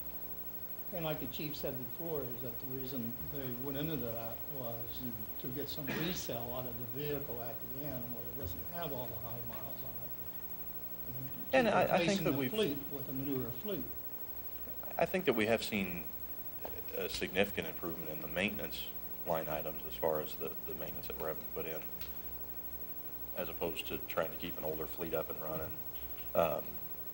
You know, I mean, there's a few avenues to look at. You know, just one, the philosophy of the board. What do you want the representation to the city to be? You know, both for our citizens and for tourism. You know, we like to pride ourselves on the historic value of the town, and therefore we see. Historic value cars like the old LTDs. I think you should have to drive those. Old LTDs. Historic. I would like to see a historic dare car at some point in time, but That'd be neat. you know, there again, it gets back to philosophy. I know Alderman Stupi has mentioned agencies that are still running 1988 vehicles, but there again, what do you guys expect, and what kind of representation do you want us to provide? I mean, I strive to maintain a level of professionalism, both in the vehicles, the uniforms, the officers, eventually the building, and I think that the more respectful our officers are and respectable they look, the more cooperation we're going to get from people, and there again, just the more positive influence and perception we're going to leave for visiting tourists. Is 51,000 a high estimate?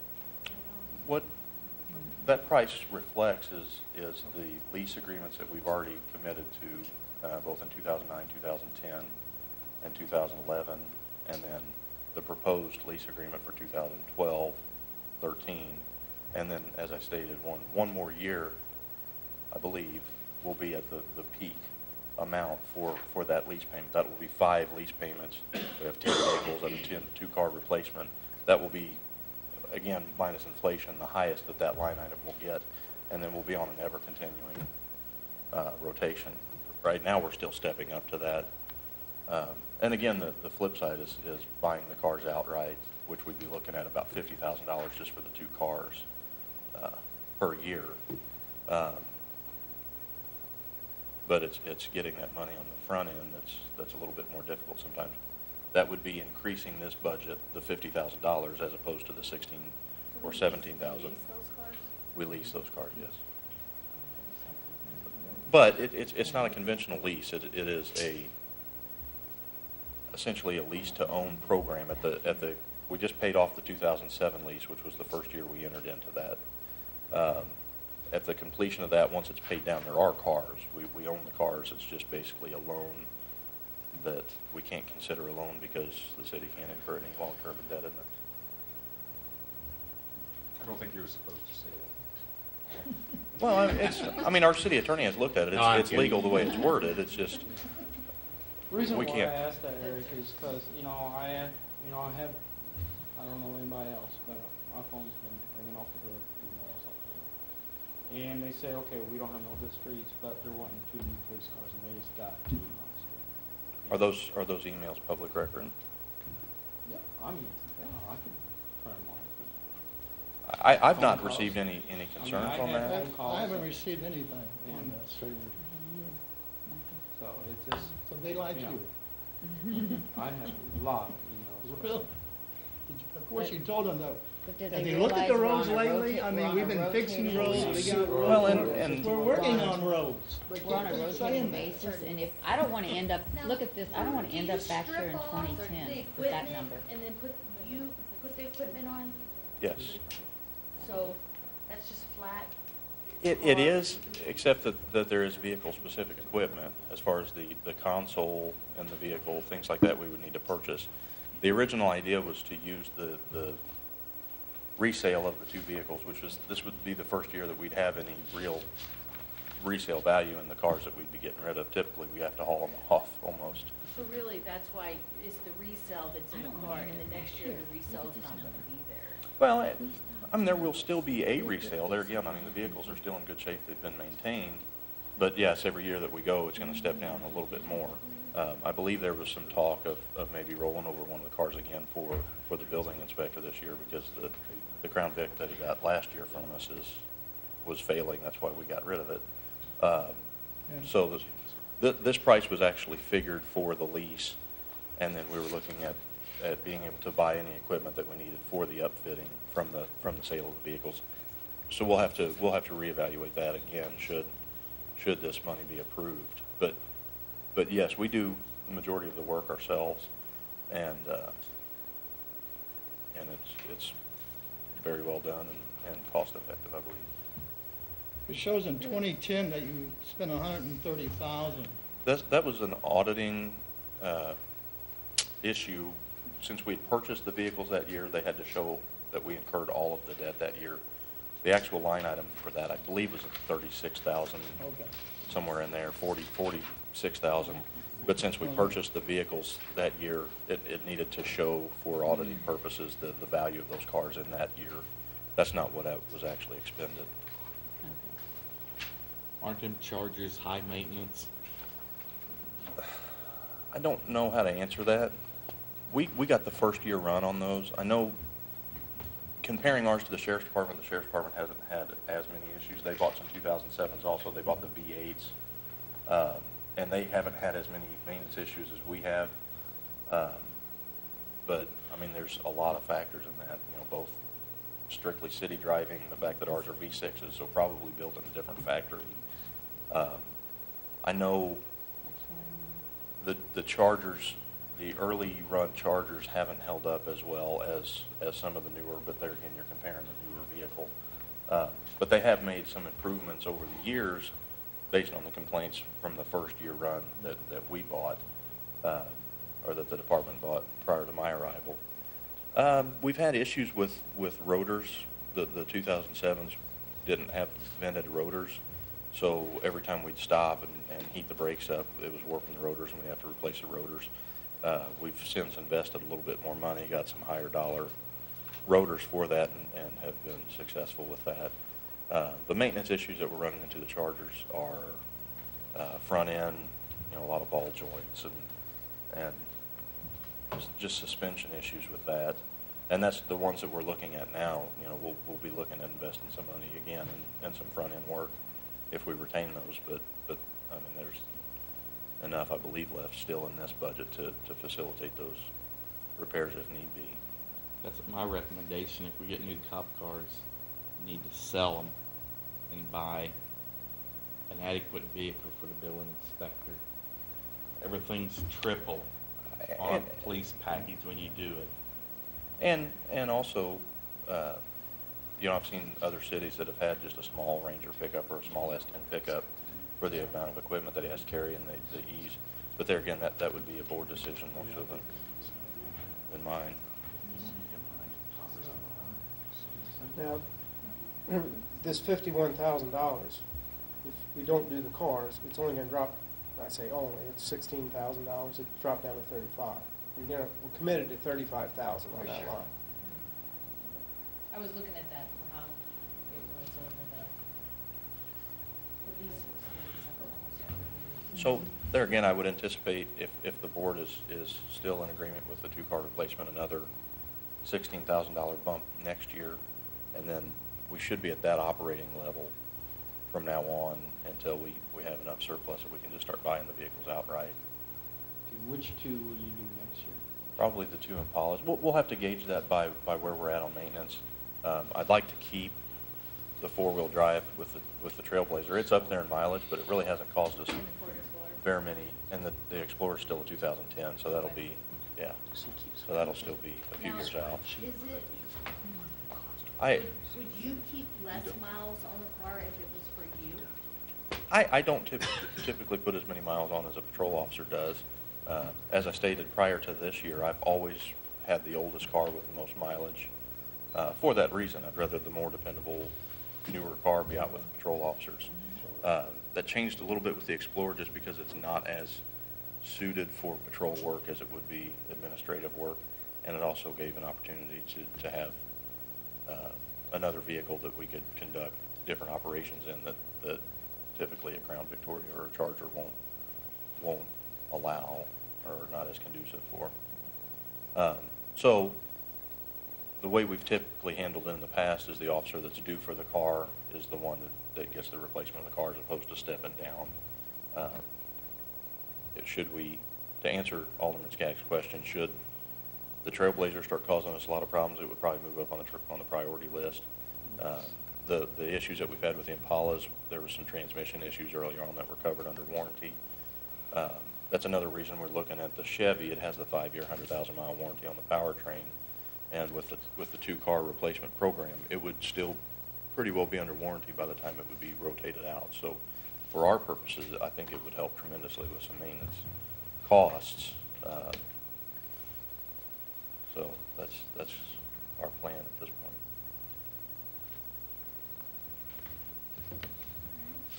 And then you're gonna use somebody local to re-sticker? Yes, we've always used High Caliber. For a while, MECOM was, but I believe they're, when I realized that they were in the business, they were getting out of the business. So we do have a shop in town that we've always used. He's current on his business license, and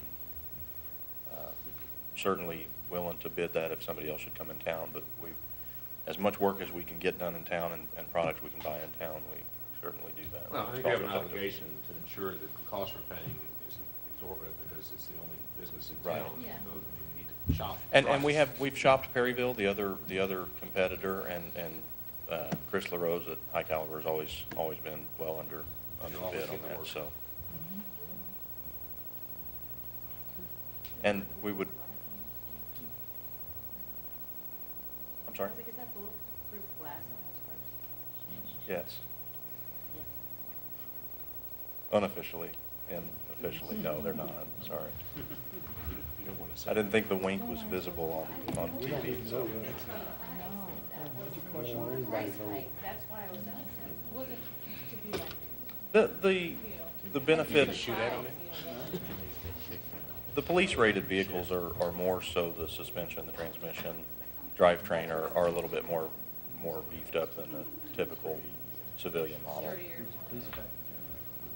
Oh, please back it up. Yeah, there is a different package Right. from your car. Well, I have bulletproof glass on my car. You see how black my windows are, right? You should have. One of them's a dare car. The Dare car we'll be keeping. It has significantly lower mileage. It was Sergeant Wall's car. It's still in the 40s, maybe early 50s right now. So we'll look at keeping that for. Yeah, we had 3 Chargers, 2 Impalas.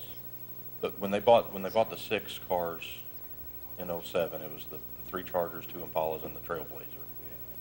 Since then, we bought 3 Crown Victorias and the Explorer, which brings us to our 10. And you asked for mileage in the last meeting. I brought the staff report I provided in May had that. I have that with me tonight to give to you. I can certainly update that, but it's going to be within a couple thousand miles of the last poll on that, but I have that for you. So you're not rotating out that other Crown Vic?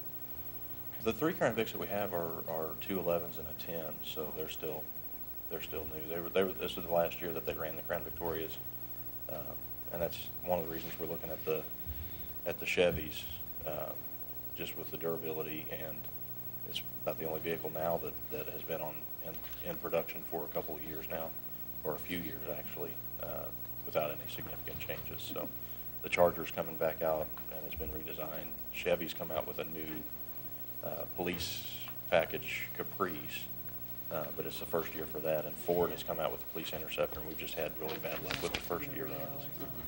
Kia Rio. As a tourist. I'd have Is to. it like a buy one, get one Kia Rio? Well, I'd probably have to buy 2 and wear them like roller skates.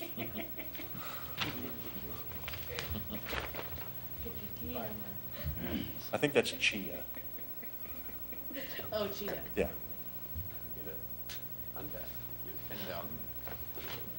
Okay. Anybody else have any questions? Anything else? Thank you, guys.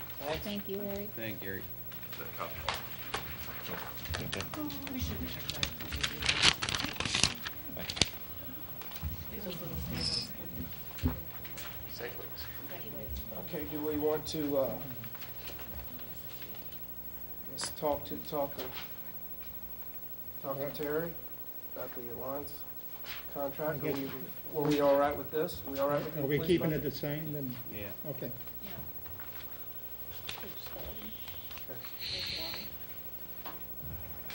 Yes, sir. Did you want to read this? Let him read it. Well, How we doing? we informed you of the proposal that Alliance had made for their contract for the coming year. You had a generally negative reaction to that. So I talked to the Alliance corporate staff and Terry, who is now in that category, and expressed your concerns to them. Terry did a reevaluation of the Alliance's operations and the activities that had been proposed, and informally, although I haven't received anything in writing yet, they had been able to figure out how to reduce it under the 3% that they are otherwise entitled to. Not a whole lot under, it was 2.9%. But the goal was to get it under 3, and they were able to do that. And Terry's here to answer any questions you have regarding that. You know, one thing I would like to point out about the first percentage that you all looked at, I didn't want you to think that that percentage is the amount of raise that the staff's going to get. You know, that number covered summer helpers that was not in the budget before. We had, an exceptionally dry summer. The water plant staffed at 24 hours a day instead of 12.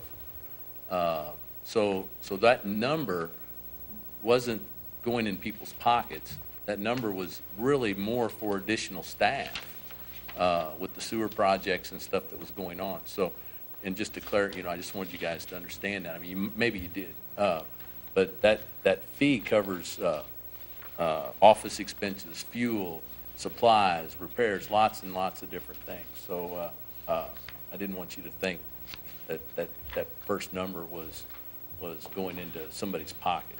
Those were to really get you guys more service.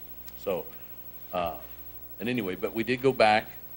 We did remove some things that we thought would be nice to have, and can come back in with the 2.9%. I hope that would be sufficient.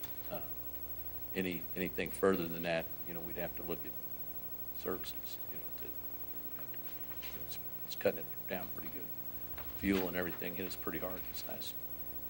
We also changed 2 numbers in his budget as well, and that was handed out at the last meeting.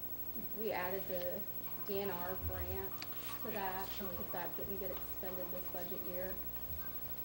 Both the revenue and expenditures to that.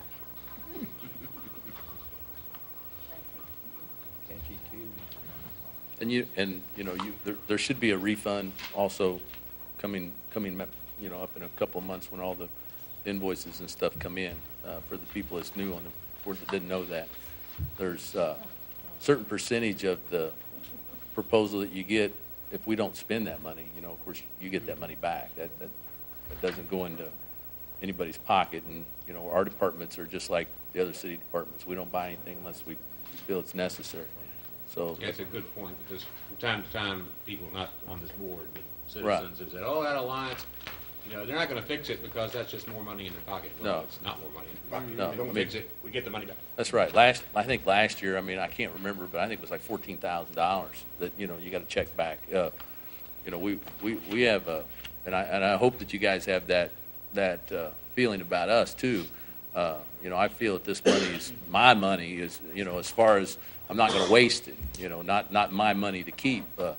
We try to spend it as wisely as we can.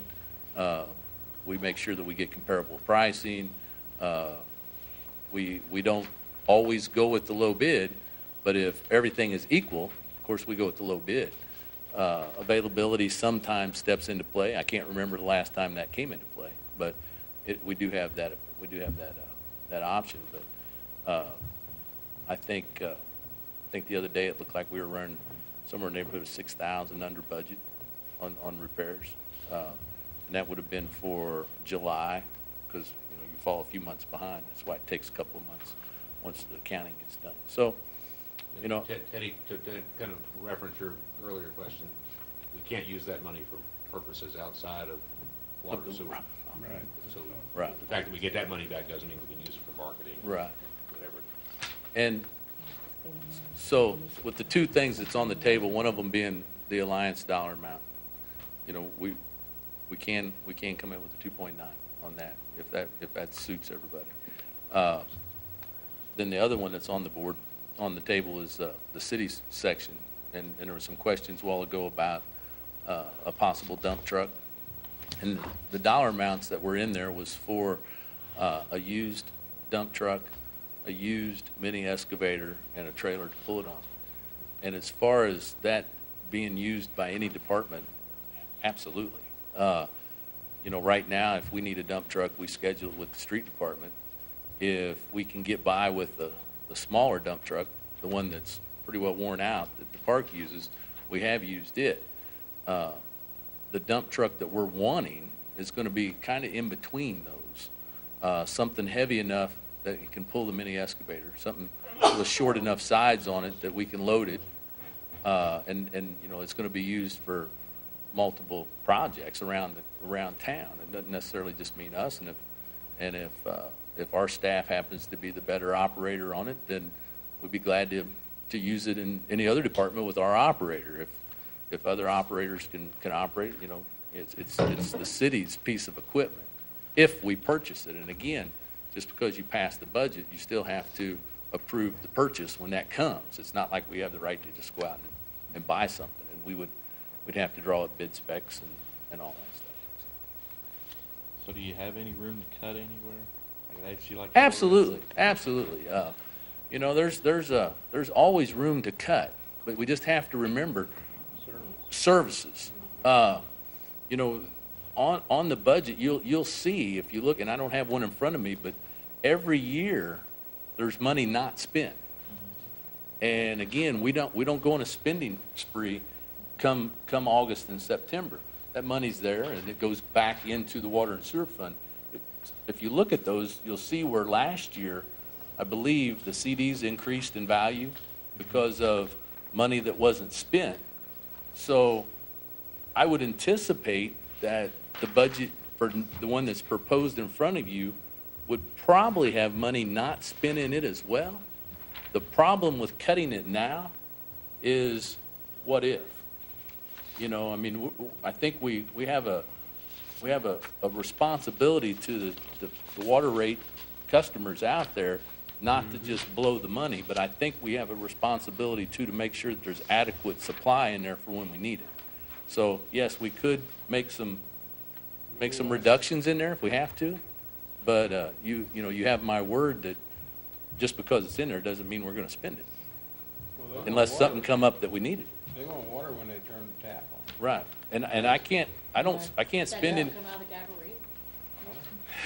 The other, I don't, maybe I hate to not, keep maybe not. making this point, but unlike a cut in public works, it goes back to the general fund, it can be used for police if you want to use it. But a cut in this budget doesn't go anywhere. It just stays in the budget. And it grows. It helps you get to your reserve goal Yes. faster, but, you know, as you recall from the budget that Terry presented when we were going through this originally, you know, this budget puts you on a schedule to get there in a reasonable period of time, and it is.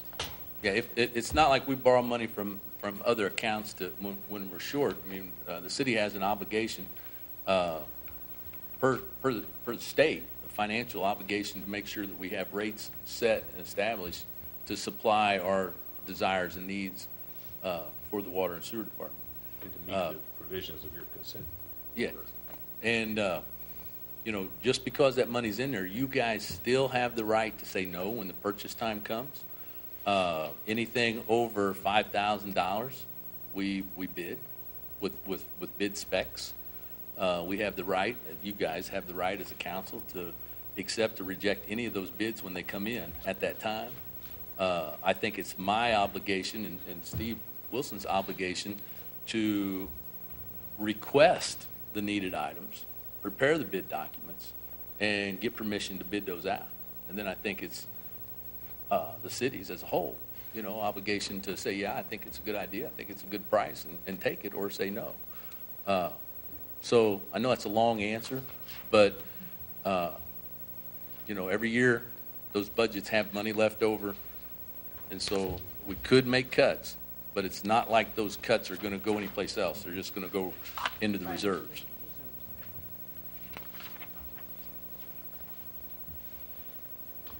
As far as that dump truck, and wouldn't that be something like Missouri Natural Gas? They got them. Yeah. It's a short little side, but it's a pretty good sized bed. Exactly. We need something heavy enough that we can pull a little mini excavator. A lot of it is going to be determined on the size of the excavator, because all of the dollar amounts, none of those dollar amounts was for new equipment. So first thing we need to do is we need to find a mini excavator, if you guys leave that in the budget. We've been looking, we've been being prepared, but again, municipality money, we can't just say, hey, let me have a check and go buy it, because now we have to draw bid specs up. So then once we find something that's suitable, we have to draw bid specs up, we have to advertise it for bid, we have to solicit those bids, we have to accept those bids, review those bids, and hopefully they hold it for us, those people wanting it, and then we buy it. So then we got to find a dump truck and a trailer to pull it. I would like to have something very similar to what the gas company uses. We've been looking at, on the internet, we've been looking at used railroad trucks. They got dumps, they dump sideways and everything. Actually, their dump trucks are a little light. I thought they'd be heavier made in the bed. They're a little lighter because they don't haul much, because they run, you know, for what they use those for. A lot of options out there. There's a lot of vehicles out there in the 2005, 2006 range. You know, but we don't know what we'll get yet. We're looking all over. I mean, the internet's a great thing, but we've been looking in Cape. We've been looking all the way to Columbia. You know, anywhere anybody goes, everybody's got their eye open for what we think would be a suitable piece of equipment. Other questions? Anything else, Terry? Thank you. Thank you. Anything else we need to talk about? Any questions as far as the budget goes? Is there a spokesperson for 798 here that could? Okay. Got a few questions I'd like to ask. Go ahead. You know, are you aware that, you know, we're increasing 798 by $8,000 into the budget? And there were stipulations to go along with that? Are you aware of all that? No, I'm not aware of all the stipulations. When did you put that in? Well, we discussed it when we transferred the money or put it in the budget. We were pretty well told exactly, you know, kind of like how you're going to spend the money and everything. And I do have some questions about just spending the money correctly. Hey, Mr. Ross, what's the stipulations? I wasn't aware that there was any stipulations put in on that. Oh, yes. They're supposed to be self-sufficient and then go out and talk to the schools and see if they can get other funding. They're supposed to be phasing themselves out of funding from the city. It's But been a lot. I didn't realize that that was part of the, I didn't either. yeah. No one said anything to us about it. Am I wrong? Did we talk about I that? heard something about being accountable next year. I know when Joe was here, I think we talked about Martin, do you have anything? having a report stating how things. Right. Yeah, but I didn't Showing think it that was a how we're moving stipulation. forward And what we're doing to try to be self-sufficient. Right, you're supposed to come up with a plan. A Plan, plan. yes. A plan, right. Right, Okay. to show us next year how you're gonna, like, not Yeah. keep coming back to the well, you know, and. But not no stipulation of what they can use that money for. Oh, no, not as far as how they use the money. It was just and everything, confusing but, what it was. I guess my question is, the sign you put out there, was that grant money, or how did you No. pay for that sign? I Donated. You donated it? I donated, Yeah. it didn't Okay, cost I- you a penny. Well, I was just asking about how it was funded, so you told me that. Most everything we have, we've been doing since the 1st of January, is total donations, Okay. okay? What I'm really upset about is you're sitting here telling us that we want $8,000 more than what everybody else is willing. No, I said. No, you're saying you're cutting it. You're cutting all these other departments, they're cutting their budget. Ted, we have fought, we have worked on this budget that we've proposed. We have been in the hole for I don't know how many years. 17 years, if you want to know the truth. The city has received almost $500,000 from cable company. It's from your records, Mayor. But I'm just telling you. But we also receive Yes. money from Citizens Electric and all the other Yes, utilities. but no, wait a minute. That goes to your general fund. That goes to your general fund. But if the cable company does not have subscribers and people signing up for it, you're not going to get your funds. Stop and think about it. Well, it's You true, really too. aren't. If people didn't use electricity, we wouldn't be getting our gross sales tax off of that either. Yeah. It makes no difference. The intent was the cable company was to provide cable service to the community. And in that, if you look at your agreement, you were supposed to, let's see,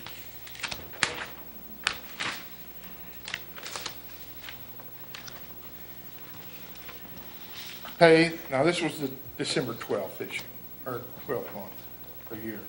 First 15,000 of any receipts the city receives from video service provider fees paid by Charter Communications, and at least 35% of the actual cable utility tax receipts from Charter. How do you interpret that? Wasn't that before they deregulated? Before Charter got deregulated, the company had. Well, Before the they state signed did, it, this the is state before they- did pick it up because of all the cable companies. The state started funding it. The cable companies had to send it over to the state and let the state pay the city. No, they didn't have to.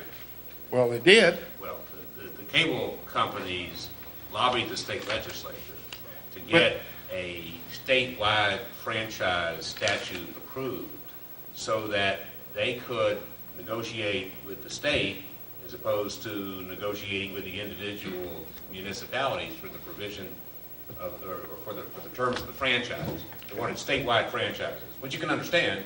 Sure, It's everybody. easier for them. I would do the same thing. Right. But in the process, the state did not require the same level of support that we had enjoyed under the franchise agreement that that the city had approved.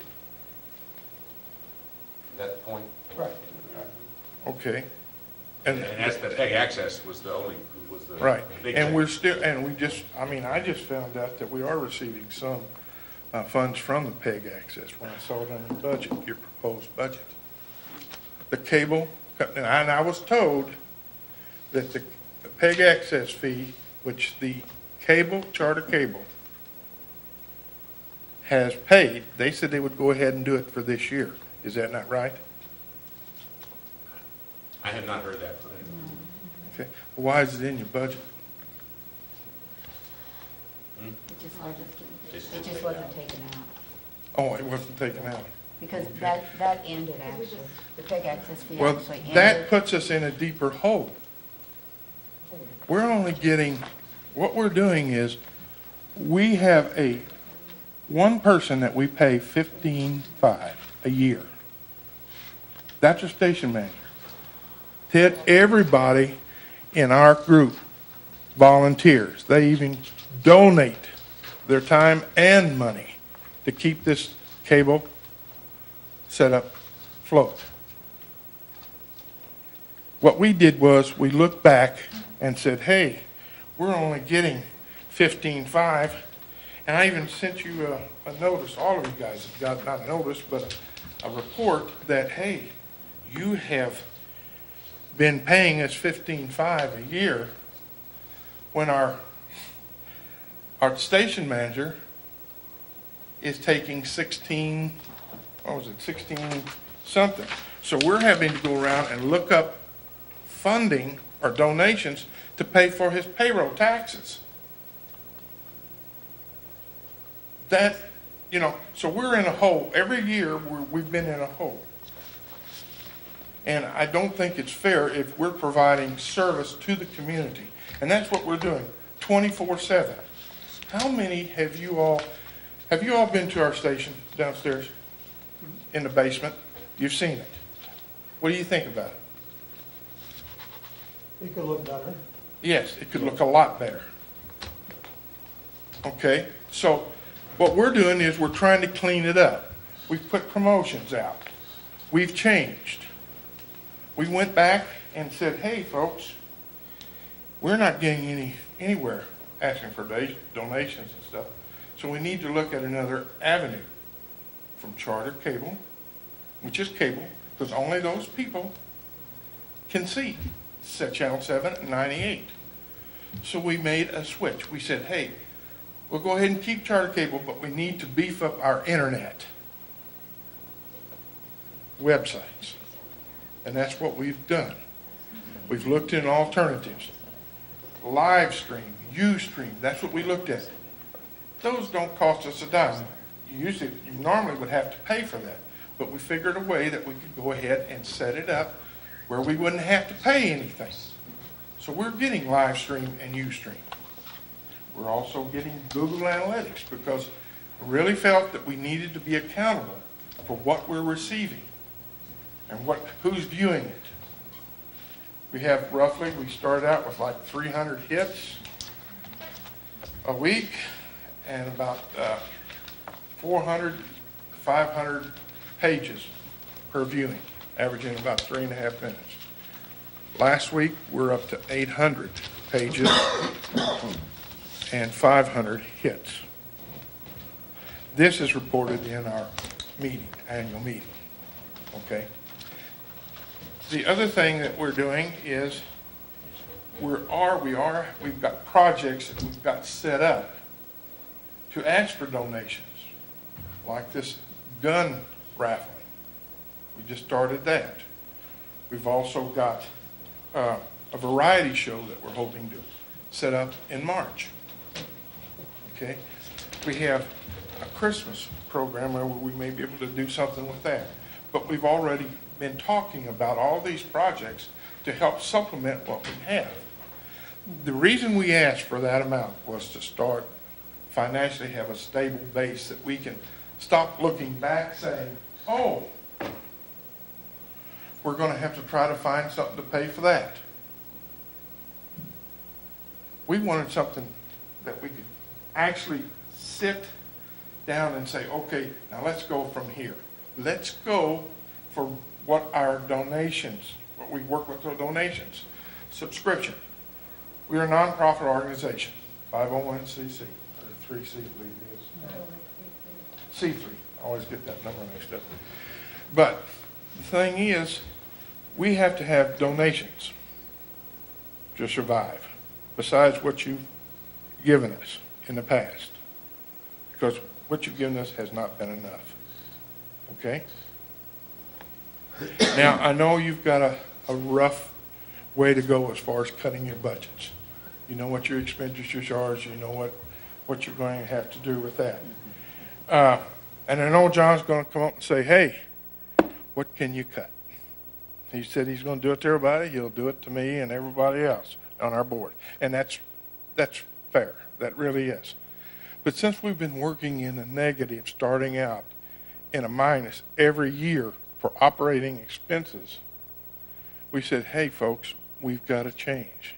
We've got to get up there on a level playing field financially just to get us started so we can go ahead and do all these other projects. That's the problem. And that's why we asked it. And it's a very bad time of saying, look, we want more money when everybody else is trying to cut their budget. But we've never had a budget that we can operate sufficiently at all just to get started. We needed a kickstart. That's what we need. The comment came up before is like, should the city be in the TV and TV business? That is a good question. The thing is, I say yes. Why? Well, there's 4 types of communications. Person to person, and then you have radio, then you have newspaper, and then you have video verbal communication. And what that is basically radio, to start off with, you got person to person. You know, you and I talk. Okay, the other thing is the radio is limited to verbal communications only. You can only hear on the air what they're saying. There's really no input other than what he says. Newspaper, they do one heck of a job as for reporting the news. But guys, I was a publisher of 4 newspapers myself, an editor of a morning daily. I know what's involved in that. The thing is, no matter how good and how important and how that reporter tries to report what's actually happening, he can't get it all and can't get it done right. If a reporter turns around, and I'm sure with Toby, you know, he's a good friend. I think he's a good friend. I met him a long time ago when I had my own paper, and he worked for the CMO. He's an excellent reporter. The thing is, if you get a reporter that's against you, they're going to make you look bad in the paper, and nobody has a recourse. TV, video, they're going to see you at your true personality and how you respond to the public and what your thoughts are. And that's all. We don't subsidize the paper. Well, that's true. And you know, if we weren't subsidized, we could sit there and we can say, okay, we'll go out on our own and we'll be like Channel 5, Channel 4, and have you, what are you paying for? You know, we could go do something like that. We had to. What we're doing is trying to promote this community and let the public see what the city is doing. Okay, so that's the reason we should finance 798. Yes. So that people can see. So people can get a true view and idea of what our aldermen, what the city is doing, what the events, how they're happening. Ted, I don't want to single you out all the time, but the thing is, have you actually seen our website? Yes, I have. Okay. Have you looked on our website? Yes, I have. Okay. Have you looked on the video demands? Yes, I have. Okay. What does it have there? You It know, has meetings sports. and It has the school sports, stuff. church services. It has government. He has what's new. All of these programs we're doing, and we're videoing it. But other communities around here, the city doesn't subsidize the stations. Yes, some of them do, not all of them. Wasn't it, Mayor, wasn't it Perryville or the schools or? No, Farmington has one, I mean, but they I go brought through the that up, school. And I was not educated enough to say that some do, some don't. I just know Right. that some of them are operated, I think, by. the Ted, we schools, have and that was roughly, my point. there's roughly about 3,500 city-controlled TV stations in the United States. We have about 50 or 40 operating in the state of Missouri. Okay? One good radio station controlled by the city is St. Peter's. I really like their format. They're always promoting the positive. And that's what we need to do. And that's what we can do. You know, and we're informing the public. And you have viewers all over this county would really like to see what we're doing.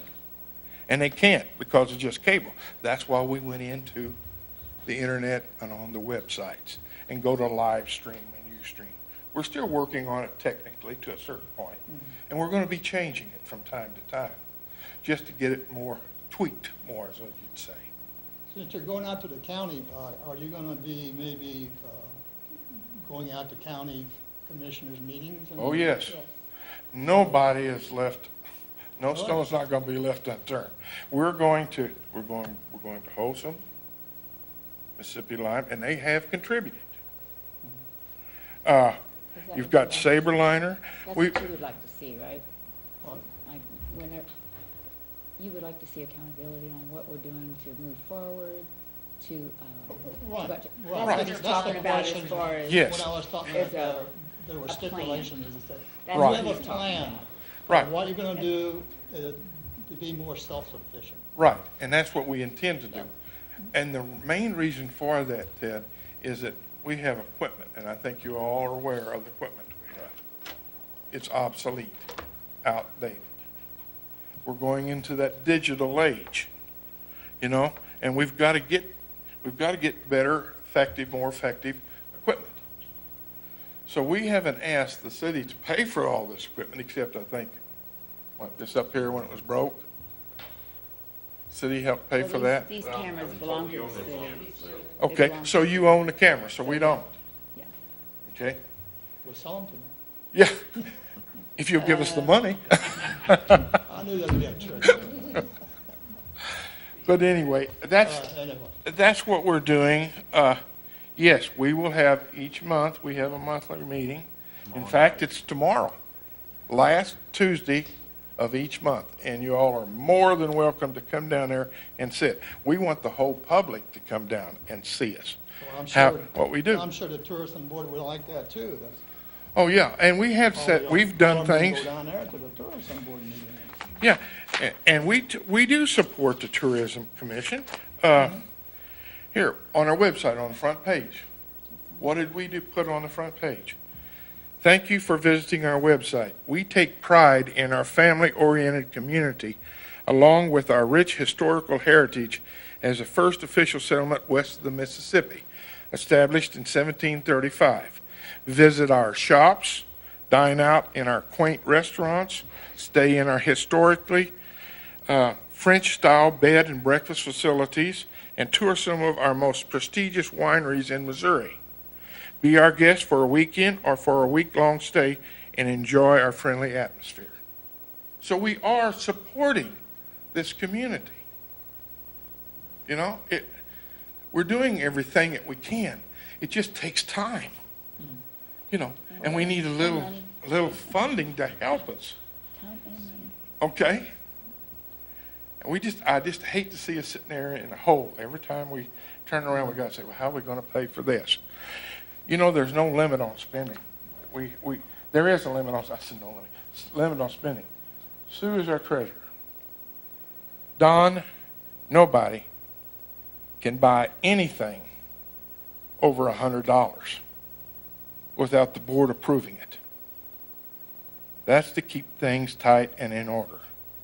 You know, we could sit there and say, okay, we need all this money for this equipment and go out and buy $2,000 or $3,000, and here again, we try to figure out how we can pay for it. We can't. But we're keeping all the equipment that we've got, Ted, and we're trying to reuse them. They're outdated. They're obsolete. you know? So that's why we come up and said, hey, guys, we need a little more money to start on a level playing field. Okay? Well taken. Okay. Yes? Yeah, I was just wondering, how many subscribers do you have for Charter Cable in St. Genevieve? Be honest with you, really don't know. And the reason being is we have a guesstimate. Your subscribers pay roughly $1 up to $1.48 for the fee to get on the internet or watch our cable cast. Okay? They also pay, I think, $4. I have not been able to figure out what they're all paying. You can call these people, and it ranges, and it's ranging every month for some reason. Their fees are changing every month. And they say, well, it's a different package, and it's different this. I would say, educated guess, probably, I'd say at least 500, We were thinking 600 subscribers. I think our guesstimate was between 5 and 6. That's But- a guesstimate. But, okay, that We is don't know an subscribers, exact- okay? Yes. But we- that doesn't include the nursing homes. Absolutely, right. That doesn't include them. Right, and if you go Each to, nursing home they have our station in there. if you go to the hospital, Right, the nursing home, the community center, right. 798's on everywhere. So there are a lot of viewers that see it that aren't actually Right. subscribers, because it's in those facilities, in all those rooms. So. But I'm sitting here listening to what's going on. I feel like Gary is yelling at me like I did something wrong. No, I'm just- Past, we didn't give them No. enough money. Were we not fair with 798? Did we owe them money from the past? That's a Well, nice question. Uh, Carl, that is, Well, that's what I'm getting. Carl, no, I'm a bad that guy. is a Sitting moot on the board and point. not giving them money. What's done is done. What we have to do is to look forward. I've always been that way. You know, if you do something wrong or do that last year or year before, a lot of you people weren't here when that was all brought up back then in those years. Were you here 17 years ago on the board? I was here, but not. But you didn't have anything, you here? couldn't decide. Maybe You couldn't one. make a determination. Okay, but still, what I'm saying is, we've got a new group, and it changes every so many years. You know that. I'm not trying to pick on any one of y'all, but I'm trying to tell you some facts.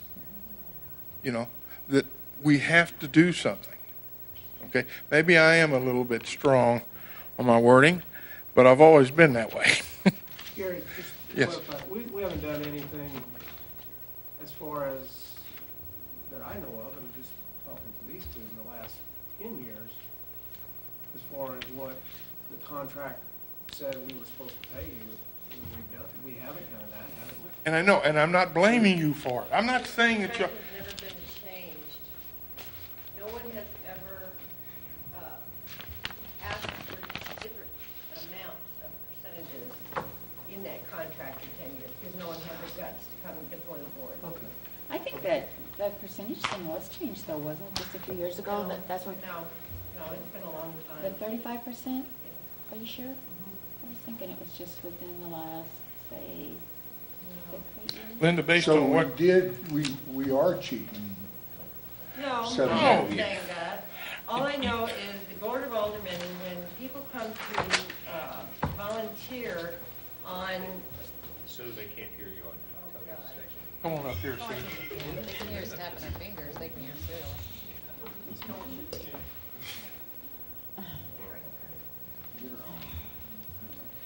I don't plan on standing up here. All I know is over all these years, I've been with Channel 7 for 18 years. From the very beginning, it was Joan Eidman, Don Pritchard, and myself. Don was never paid a dime for almost 4 years. Joan and I, 4 or 5 years? Joan and I and Don, we tried to put together the Channel 7 bulletin board and videographers, or we videoed different events and whatever and put it on television for this community, to promote this community. And we did it because we loved doing it. We did the fair, we did whatever event went on in this community, we tried to do it. And we loved it. We just loved it. And we got so many comments and everything from people. They wanted to see more. Families wanted to see their children in school events. You name it. I mean, what is life all about? That's what started this television station. And you have to have the drive to want to do it, to want to make somebody else happy. Positive things, like what Gary was saying. We're trying to promote positiveness instead of all this negative things that are going on in the world today. And we have enough of that in this community. I can't believe I'm talking like this because I don't have a script or anything. All I know is it's been in me for years, and I've fought for Channel 7, and now 98. And now Gary and all our videographers that have come on board, it means something to us. This is for all of us, not just us. This is for the whole community. And you get to see what is going on in your community. You can laugh with each other. You can enjoy each other's company. You get to know each other better. And now that we're global, people from all over the country and all over the world get to see fantastic St. Genevieve. That's what it's all about. And we've had comments. And we can't do it, alone. We need help. Right. We've had comments about people saying, I just called my son out there in Washington. You know what? They're watching what we're doing in hometown here through our internet. That means something, folks. It keeps those people that are out there, our kids, everyone, more informed about their hometown. And that's what we're trying to do. It also shows other people in different communities how to come together and how to be able to talk to each other. The taxpayers of this community see this Board of Aldermen, and they're scared to death. They don't know if they can talk to you or not. Sure, you're elected officials, but does that mean you can still walk up to that person and talk to them? They're this much higher than I am. Mentally, that's what we all think. Because you're an elected official, oh boy, you better, toe the line. You can't talk to them. Well, we're all people. We all put our pants on the same way every morning. So we should be able to talk to each other. And we should be able to have our hopes and dreams, seen to fruition. And this is for all of us. This isn't just for being able to draft another, $8,000 for our budget. We've come a long way. This is 18 years. Do you have any idea how we started? Oh my gosh. We were behind closed doors, behind people in the audience, zooming in with our cameras so everybody could get to see their kids or, have a good time. And it caught on. People are people. People are normal people. We're down to earth. We're very simple. But we tend to complicate ourselves and try to make ourselves bigger than we really are. And it's not necessary. We need to come back to earth a little bit, enjoy each other's, community. That's what this is all about. And fighting over $8,000 really isn't anything compared to what we're trying to promote globally now. Globally. Well, yeah, me too. It might mean nothing to you, but. I didn't say that. Other departments. $8,000, when you think about $8,000, it's really not that much. But you guys already have that money. We can't take that money back. That's your money. Well, you put them in the budget. We'll put it in the budget. Yes, but- it can be, but it's still up to a certain part. But we all agreed that we all agreed. Right. We agreed last week, Yeah. Yeah, you all agree. So we're here saying all this for nothing, you already approved it? Well, No, it it doesn't can get approved change until it's anytime, that's in the red. thing. But we just want to reinforce that, hey, folks, we appreciate what you've done. We want you to keep this up if you can. I know you have a limited budget, but the less you cut from us with that additional $8,000 is the less service that you're going to get, and it's slowing things down further. So right now, with your budget and the Yes. proposed $8,000 in the new budget, this will tremendously help you and get you back Definitely. online, and, okay. Definitely. And the other thing is, when I was there, I was a juvenile officer for the circuit many years ago. And I had to deal with all the 5 county commissions. And whenever, what we did was, we went ahead and we asked the county commission a certain amount. Each city or each community had to pay that apart. Okay? What I did is I went ahead and we looked for grants. So it seemed like, and it's just like what they're doing now here, your departments are doing. We went ahead, I looked for grants, I looked for supplemental income, I worked with the schools, and you know what? Usually, sometimes, it was normally sometime in August and September, the county would say, well, we've got all this money surplus in the juvenile fund. So what did we do? We gave it to them. We said, here, you have our permission, our blessing. We don't need that. We're staying on a budget. It's a little bit different right here, right now.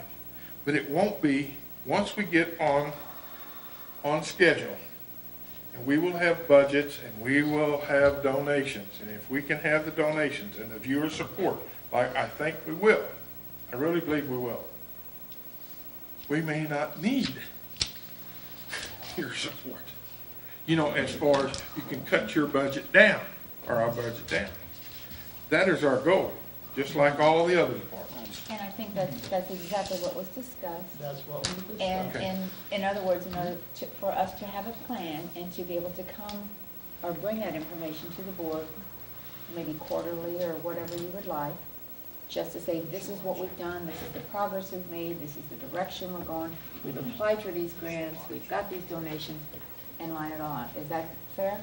That's To better. say that's what you want? Gary is talking about is right on line to what we talked about, but, You want to see transferring it. this 8,000, you were saying exactly what we were wanting to hear. Right. That's what we want. I know there's some miscommunications and all this stuff, and it's always going to be that way with city board members and everything else. You're always going to have something. Not everybody's going to be 100% agreeable. Our board isn't 100% agreeable on things. But we are a team. You all are a team, and you should look at yourself as a team, helping the community. One other thing, I know it's a sales pitch, but we have 3 videographers here, volunteer. They were down there this weekend mopping and cleaning downstairs. The place looks a little bit cleaner and a little bit more organized. Much nicer. The other thing is that we're always wanting videographers, people to volunteer. We've set up some stations on the wall. We use these, whatever desks we got, and we're trying to get some stuff in there where we can train our videographers. We've had 2 classes. We have a guy from Imperial, super guy. He's an instructor. He can teach you on how to video and make your own DVDs. And we're doing that. He's doing it no charge. He's doing it free. And he's into it big time. So that is another project we're working on. The more videographers you get out there, you know as well as I do. You see 798, oh, they're videoing this. You know, it's more advertising for us, but it's a community promotion. It's marketing for St. Genevieve. Right.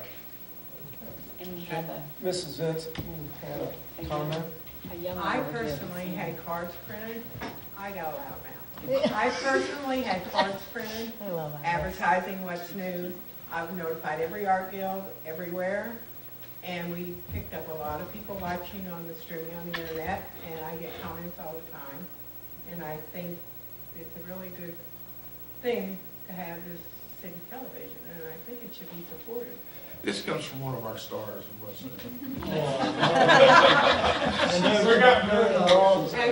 more of them out there. Introduce them all. Everybody wants to see who you are. Look at that group. They do an excellent job. informational programs about the community. And we also, everything that's going on, we try to cover. Bob Mueller's going to be on about the 100th or whatever's coming, 200th? Yeah.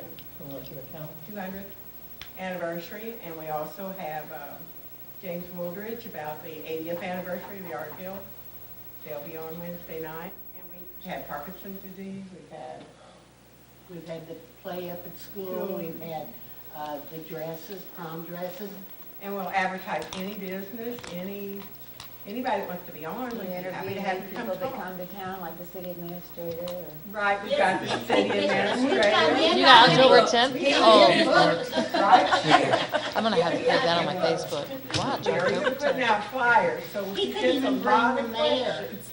He could even bring the mayor. That would be a. Share my spotlight? Get ready to go. He wants his own show. Okay, well, thank you for listening. Thank you. Okay, we have one person, she represents the health department. Yes, and from a public health standpoint, Channel 798 have been invaluable to us to get public health messages out to the community, especially during the H1N1 pandemic. They got information out all the time. Even now, our information is posted there. I get a lot of comments from people that come into the health department stating that they learned this service, that service, this information from what they post with me present to them. So it's been invaluable to us. I hate to see it go away. Do you guys donate to, Unfortunately, I can't. I also have had a 37% cut of my budget, so I haven't. But they've been very good about getting public health information out for us. We don't advertise the health department, we get out information about public health. When you talk about West Nile virus, we have sent out information what to do in your yards, in your home, how to take care of yourself with sunscreen to help reduce the results of being bit by mosquitoes. So we work with other entities on how to help promote public health. And our services that we get promoted are not ones that we get money on. We don't get money. It's that kind of information, how to take care of yourself during the flu, how to handle when you're sick, those kind of things. Salmonella outbreaks, when we have an outbreak of anything, they'll put information out about that. It's not for us to make money. For services. All right, thanks. You're welcome. we'll be watching. We'll be watching. Yeah, okay. Harry, you go back up. But, we're changing our financial management system, you recall that, and the budget that you will get will not have the same numbers per line item. I'm just letting you know that, so if you look at it, and you've got this draft budget, when you look at the budget for final approval, it'll have the new account numbers for each of the line items, so don't let that throw you. Okay. So it stays the same. The descriptions stay the same, just It's the just numbers it's change. going from a 5-digit number to 4. Okay. I mean, everything else stays the same. They just don't have room for 5 digits for whatever reason in the new software. You want them to turn their budgets back in? I can update them You will update them, to that effect. so we don't have to use new binders. All right. I don't need.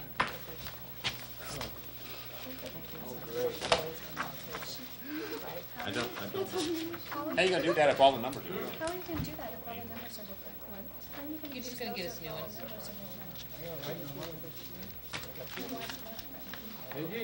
Just to save on time. Send them back and we're done. Send them back to her, if you would. She actually wants to use the covers, to tell you Yeah. the truth. Yeah, let's don't waste. Let's don't waste. Should I put my name on it? Do we need, no, it doesn't matter, I she's got gonna use the markers. covers, right? Put your Just name put on your it. insert. So, Do you want a name on it? Because you're not gonna take everything out, right, just the update? John, is that right? Right. Right, is this yours? All the discussion, Make sure that's yours. everything, I don't think it everything's staying matters. the same, the same, right? It is all gonna be new. You know, Teddy, All you the guys, numbers are you gonna guys act like change. it All was the such a big accounts. deal. Okay. This is important for somebody who is new to understand the budget, and I had questions. I didn't come in here and be like, I just I'm not had saying that, I'm questions. just saying But that. you guys are like, I can hear you guys' size and different things. You sure all the signs? I don't know, somebody over there was. Sean, you got every right to ask her what you want. But they acted like it was a bad thing, and, you know. It's your first time through it, you can ask. And I don't feel certainly comfortable whatever. saying, you know, I don't feel comfortable if I don't understand or I don't, you I do want to say one thing. Sue, you did a wonderful job, and I just, Always does a good job. Motion for a raise. We can give you a two. No, she can give you a two. Pam, it's up to you. Okay. Let's go. One more. Has Terry got something to say? What do you got, Terry? I have one more thing I wanted to say. I didn't bring it up earlier when we was talking about the budget, but as you all know, I was promoted, but I am still in the community and still going to be here and be doing things. But we have hired my replacement. It is Steve Wilson. Steve officially took over as local manager of the St. John Division for Alliance today. I will be working with Steve very closely. Every week we'll be in contact. The phone number that everybody has and that you all have to contact me will stay the same. We're not supposed to contact you. We gotta contact Martin before we can contact you, right? Well, Great. 12 o'clock water break. Yeah, that's up to a point. yeah, up to a point, because I get a lot of phone calls. You don't call Steve and say, Steve, I want you to go build something. Correct.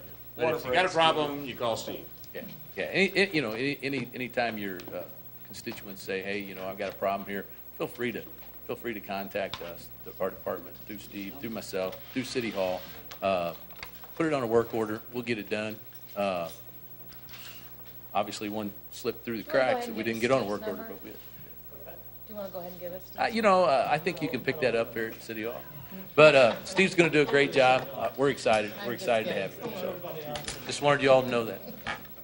Thank you. Congratulations.